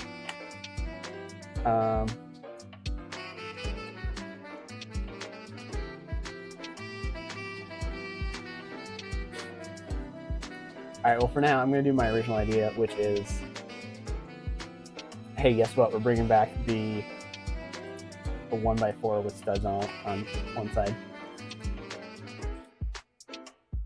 And then we're going to select all this, piece like that, pull it in by 1. Somehow that got way off. Now it's halfway through. Good old studio. There we go. Alright. That's that. Now this gap, it's reduced. It's not completely gone. Also, I just realized now these bricks are floating out here. Brilliant. Brilliant.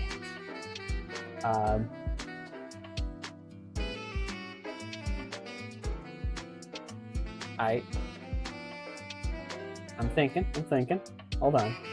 All right, so let's get the brackets back in. Let's get this piece out of here and this piece out of here.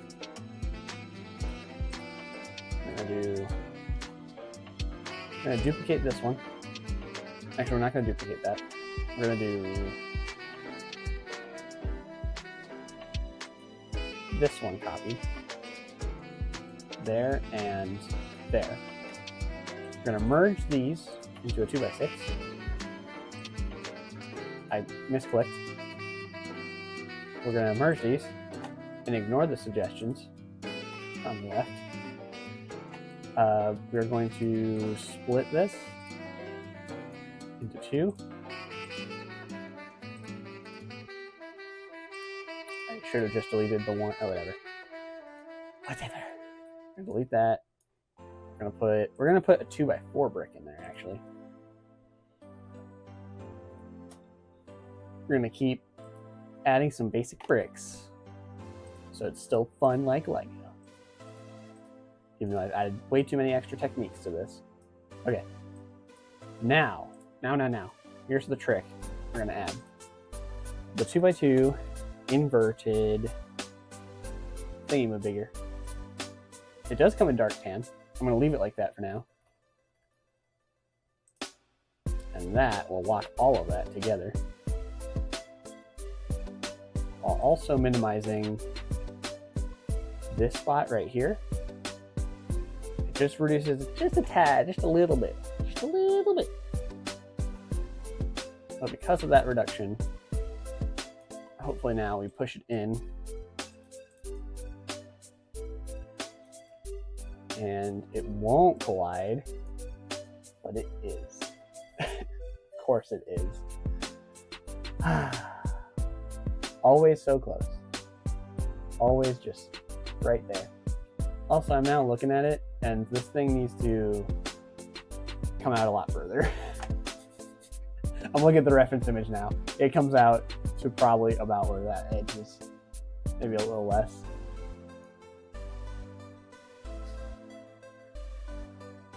Okay. Here we go. Let's get rid of this. Let's get our good old friend. What does he call it? 1x4 studs. Let's get him back. Hey, look, he's back for the 3rd time today. Alright, we're gonna do that there. I'm gonna hold off on that for a second. So we can do this and do that. And let's highlight everything to get moved. Move this for now. Put you back up here. Put you here for just the moment. Okay. All right. We're back. I'm gonna get these out of here. These for now. Move this out. Oh, peekaboo. Come on. There we go. Move these out. I should have duplicated. So we need, actually, screw it. You know what? Just ignore it for now. Forget I said anything. Merge those. Move this out. Where'd the other one go? There he is. Okay, we're extending it. Just a little. Just a little, as always. Once again, select everything, get it moved out of the way. Oh, I took the brick with it. Whatever. Alright. Let's try and start with 2x4 brick.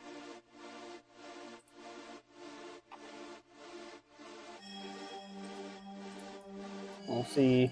You know, for now, submodel, sure. Just it's all one thing. Why is it jumping in between? Why is it doing this? Why is it? Can you just sit on the brick? Oh my god. Studio is such a mess sometimes. I complain about other things being a mess. No, this is a disaster at times.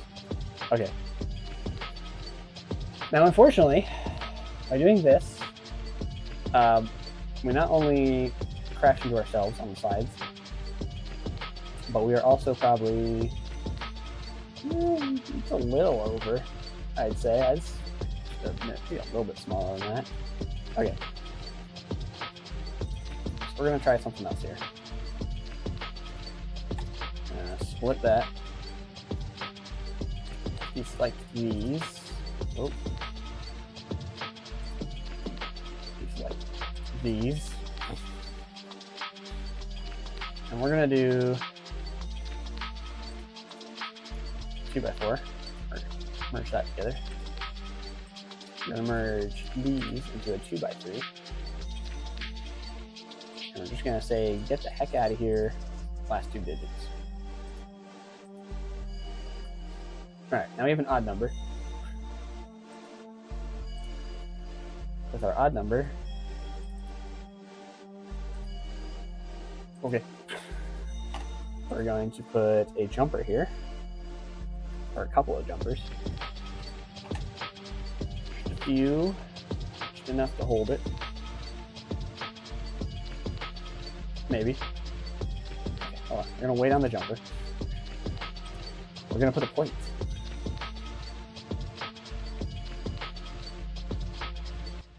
If I could just get the plate. Okay.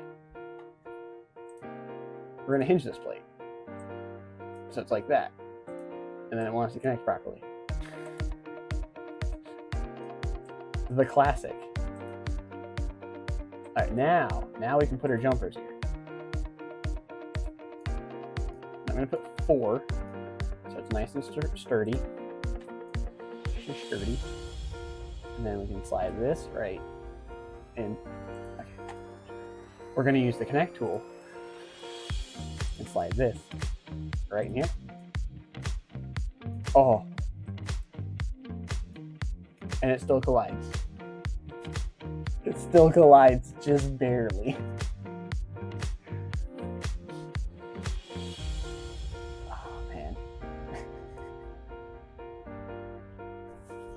Chat, what do we do? What do we do about this? What? Just barely. I mean, at this rate, I might as well put the bracket back in, right? Let's get the 2x4 brick right here, and then we'll do bracket. Do 2 of these. Come on. exactly where I wanted them. That's the studio. All right. Now, for my greatest trick, everything's just gonna line up. I promise. Well, at the very least, no more collision. There's a tiny, tiny gap. If we do top, let's do, hold on, let's go back to the main model. Let's do top down.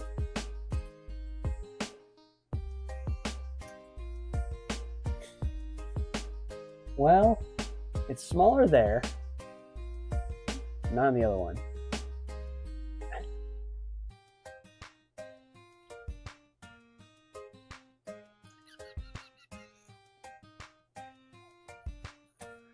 I guess, hold on, before we decide on that, let's go back in here. We are going to,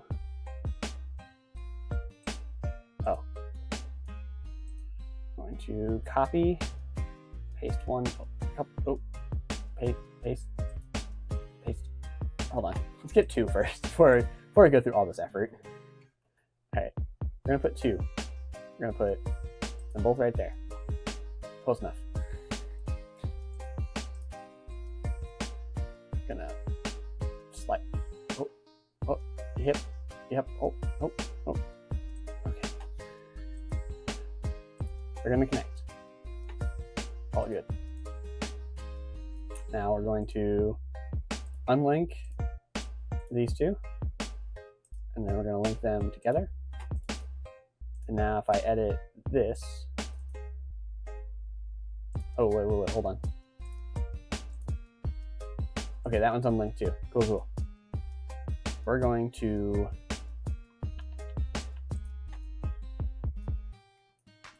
shrinky dink it down.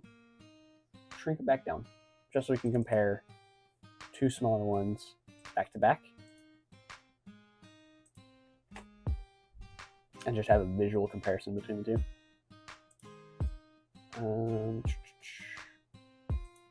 Do that.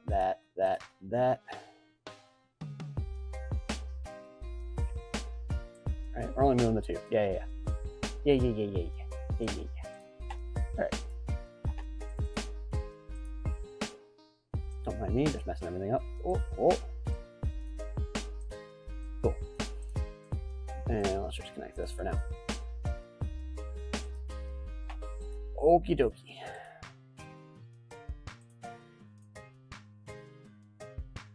What happened here? Why is this? You weren't supposed to do it to all of them. Oh, I guess it was affecting it. Oh, jeez. All right. Unlinked. Let's just do this. Release. Got this one. Upper model. Release. Okay. Now we're going to merge, link these 2. And now when we edit this, it shouldn't affect the other ones because they're still linked all around. I'm going to lose my mind if they are. Okay, now I don't see that one moving over there.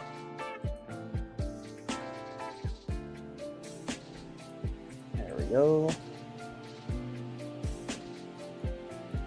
Just select all of those. Sure, we'll take that off.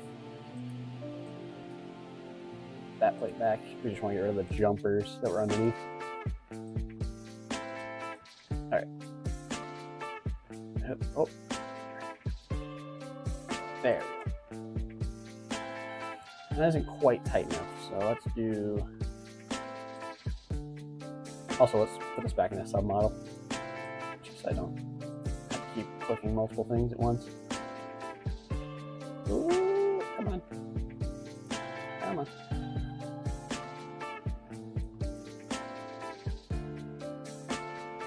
There we go. All right. So now we can compare this one, which is pretty close to gapless, but it doesn't do top down. It kind of goes a little too far over. It kind of matches the, it goes almost to the same edge as the bottom one, which we don't really want. So then we look at this one. This one has about a brick here, and I don't know, maybe like a quarter of a brick here. It's not gonna be identical, it's not gonna be perfect, but it's definitely much better that way. But then we have a big gap here. That's the issue we're running into. Now I can think of an excellent way to fill this gap. Of course, as always, the connection point is going to be the issue.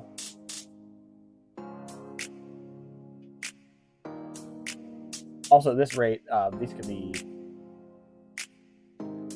well, they could be 1x8, but I don't want to leave it like this. Also, let's go in and merge these. Merge. There we go. All right, let's get, I want to get a tile slid in there, halfway in between. All right, we're gonna do a clip.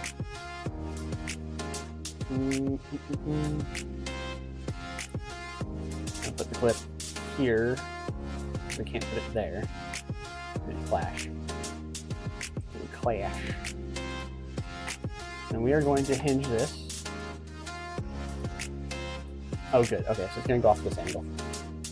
We want 22.5 in the other direction. Negative 22.5. There we go. And this one, we're going to do the same thing. Whatever 120, oh, what is that? 144.5? No. Yeah. Let's just do this. Let's do this. Get out of here. Stop messing with that one.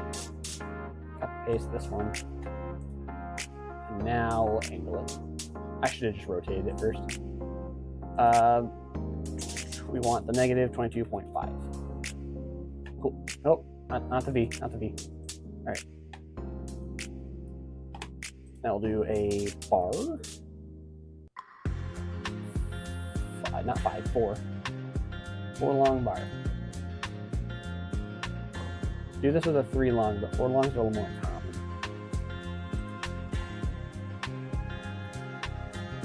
Okay. My next concern is it's a little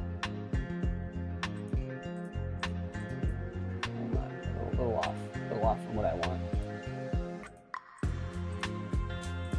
Get rid of that. Whoop! Nope. We want everything.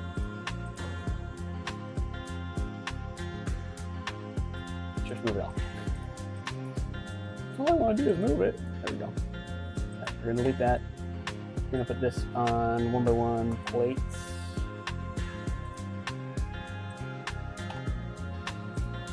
And these are deep enough.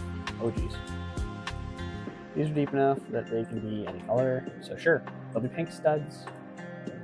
They will be sand green clips. I know why sand green is most common. Good old pick-a-brick. Is this transparent blue? It's reddish brown. Okay, sure. Whatever. Alright, so now that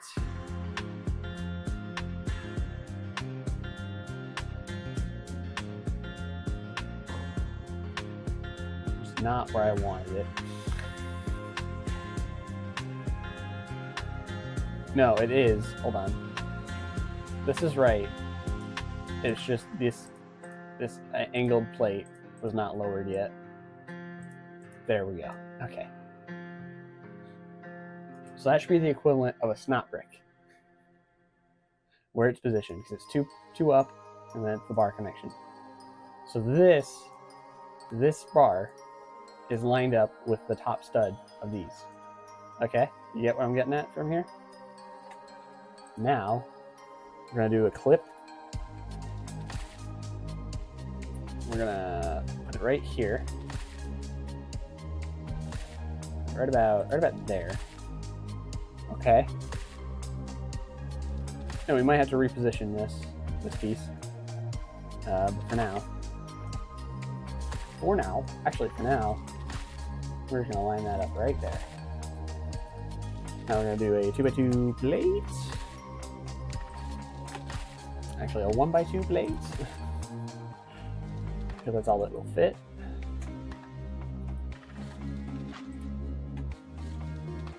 Like we couldn't even do an L plate because that line's right there. Oh, we can't do this one then either. Hold on. We're getting there. 1x3 plate. Now we're cooking. Okay. And now we hope that the 2x3 tile will be good enough. It's not. It's gonna stick out more. Oh. Right there. Oh, right there. Let's do top down real quick.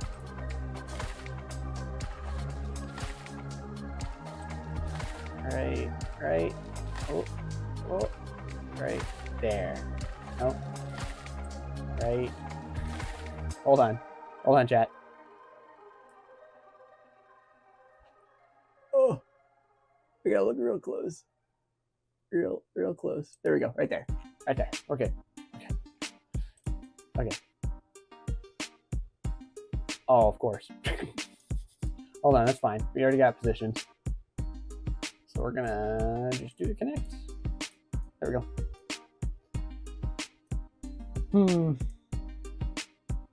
It's gonna stick out a little. That's my concern. Stick out just too much.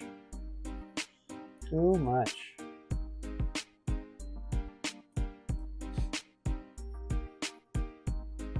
And I know how to fix this. It's gonna be really stupid. And it's only gonna move it half a plate. Not even half a plate. Yeah, half a plate thickness. Which would be like right to here instead where my mouse is. It's gonna be nothing.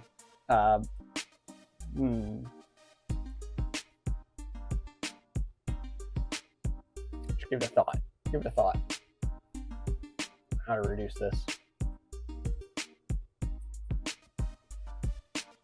Obviously, I could just move the clips and see what we get from that.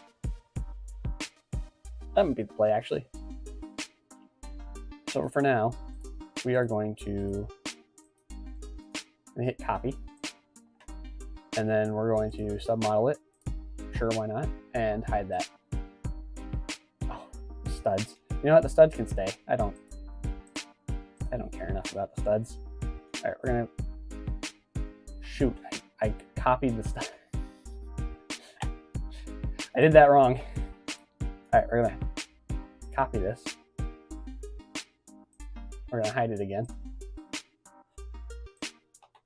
We are going to paste our new thing, right? That's good enough. We're going to unlink and release. We're gonna just carefully reinsert these things, but further back one.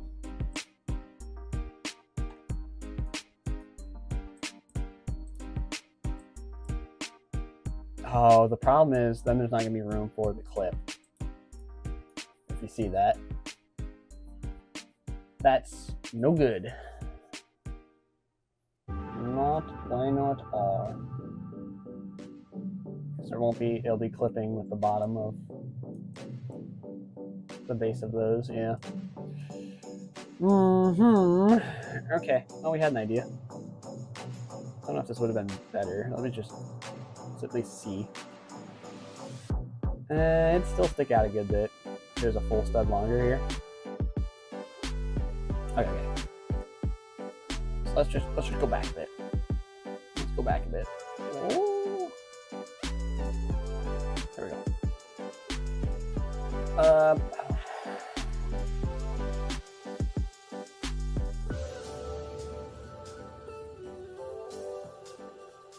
I hate myself, but I know something. All right. So we want a bracket facing down. Flip it up, down, all around. There we go. Doesn't matter what color. We'll make that white. Also doesn't matter what this clip is. That'll be red. It's a red and colorful. Now we'll fix this brick later. But for now, we then do a headlight brick. A headlight brick. Headlight brick.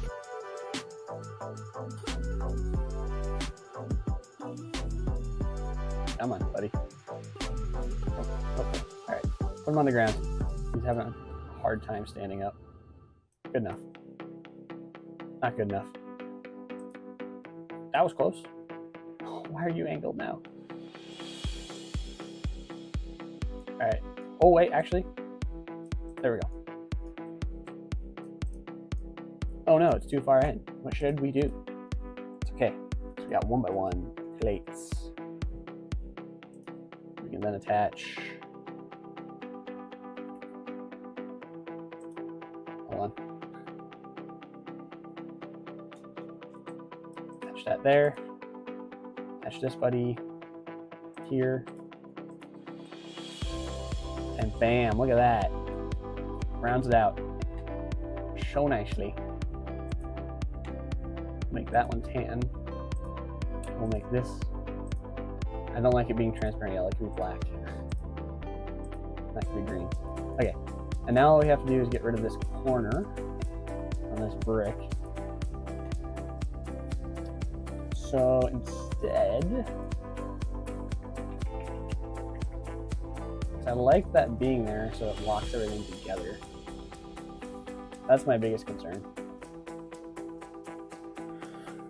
However, the piece holding this up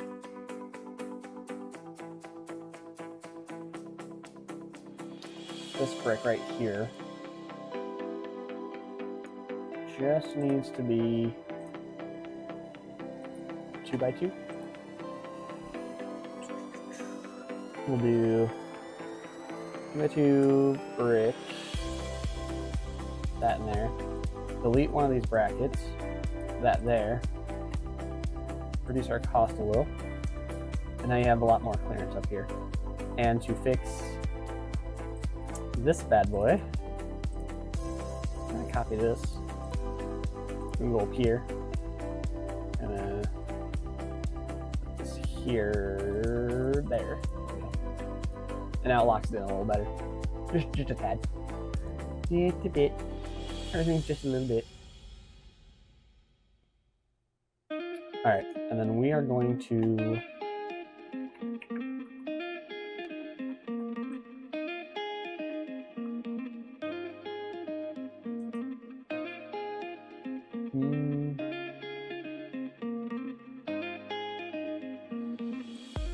we're gonna merge those.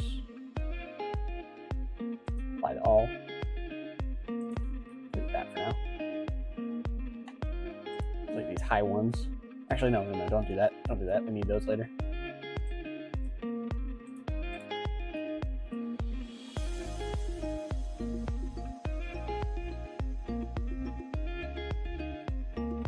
I'm thinking instructions too. How do you want to do this? We'll merge this. Merge the submodel, apply to all. I'm gonna do it on this side. Apply to all. There we go. You see what I'm getting at here? And then we're gonna make this into a really awful submodel, honestly.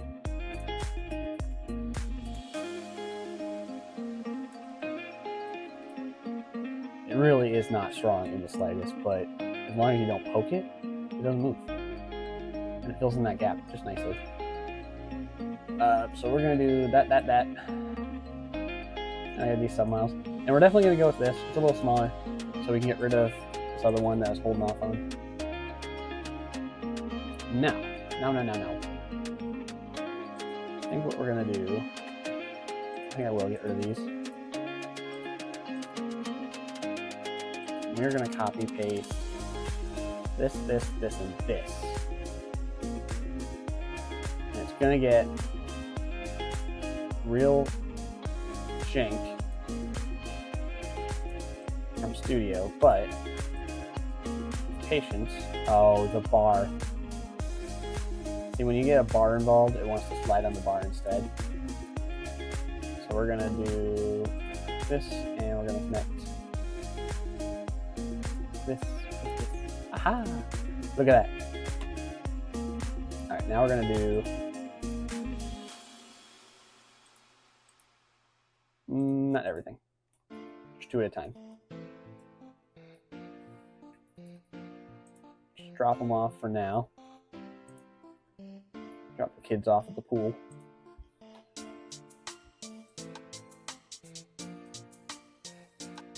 Okay. And now, we magically start to connect everything.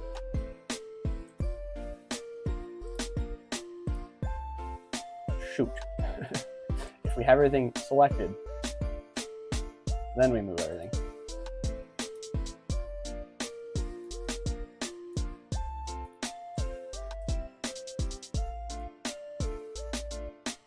Come on.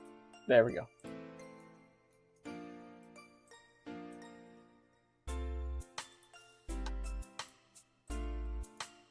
Oh, we missed one. Alright, so what I'm going to do is, so it pops up in just the right positioning. I am going to drop a brick right here. And now when we copy paste it, that brick is our anchor. So we can just kind of hinge this so it's a little closer. And now we're going to connect to the brick. And everything lines up. Bam. We can get rid of these bricks. And then realize that somehow I missed one over here. How? I don't know. Oh. Why is it up there? I'm just going to delete that. And we're going to do this trick over here too. Anyways, I might not even need these connection tool. Oh, I do because of the bar. Make my life much harder. Okay, and then we connect that to there.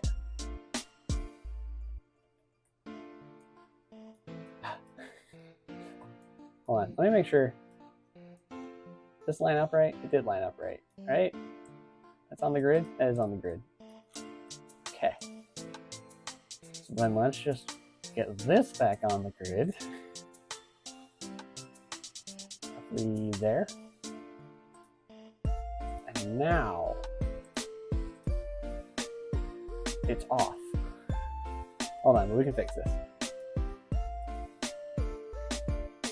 Let's hide these so it doesn't want to clip onto it. Well, shoot, I need at least one of those. We're going to go into this, and we're going to hide these. Just the clips. And now I just need to, yep, there we go. We just had that slight little adjustment. Now if I delete these 4 bricks, or 3 bricks, sorry, hit show all, and I just want to double check that these bars are clipping in properly. They aren't like weirdly off that like that one was. All right, cool. And voila, that is our trim for the roof. It looks a lot cleaner than the base. That's for sure. But I think this is where we're gonna stop for the day. This is definitely something we're gonna come back to. Make sure we get the whole top finished off. I'm now looking at the image and I'm going to dread the top because it's more of these panels down here just continued up here. I also need to find a way to flatten out that top, but for now, this is a nice pillars and stuff. Pillars and bricks. We also gotta connect the base, get that sorted out. This is good. This is a good start. Like I said, there's gaps here, but I think once you build this physically, there's gonna be a lot of shadow in there, a lot of darkness that you just can't see. So I think it's just gonna be black, and it'll blend a lot better. Then obviously you can see the blues and stuff in there. Let's save. Let's safety save. So safety save. And then yeah, that's what we came up with after doing this weird experimentation. This looks like garbage. I'll probably destroy this right after this, actually, honestly. I don't really need this anymore because we got the digital build. I might hold on to this just because it's fun to show off. This is where we started, and this is where we're at now. But moving forward, it looks like the rest of the build will be digital. It will be.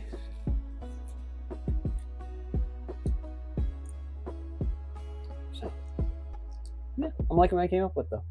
If only those corner cut tiles were in dark tan. That'd be a dream. One day, I'm sure they will one day, but for now, we're just gonna deal with that. Alrighty. Let's go to the other screen so I can be ready for the goodbyes. Here's my build space again. Because otherwise you would have seen some like weird,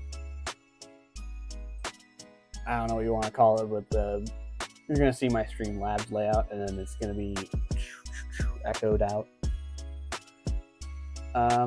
Good build session. Physical side, nope, no parts dropped. Good job, me. I'm not that big of a screw up. Yet is always the key word.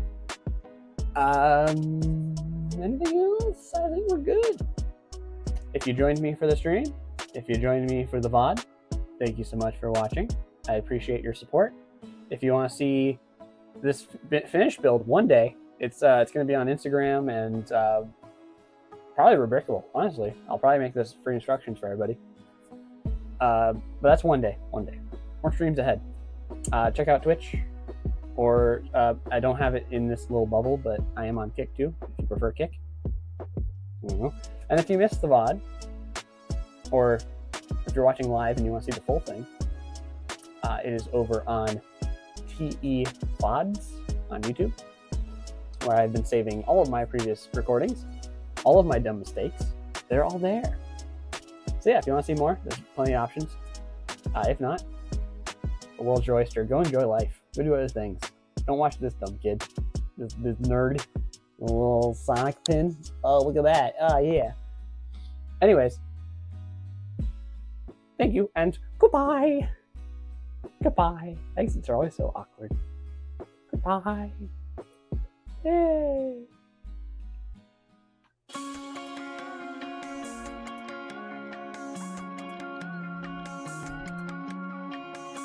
Of course, I timed with the music change, and now the VOD's going to be a little weird. But sorry, not sorry. That was kind of cool that I timed the music. Peace.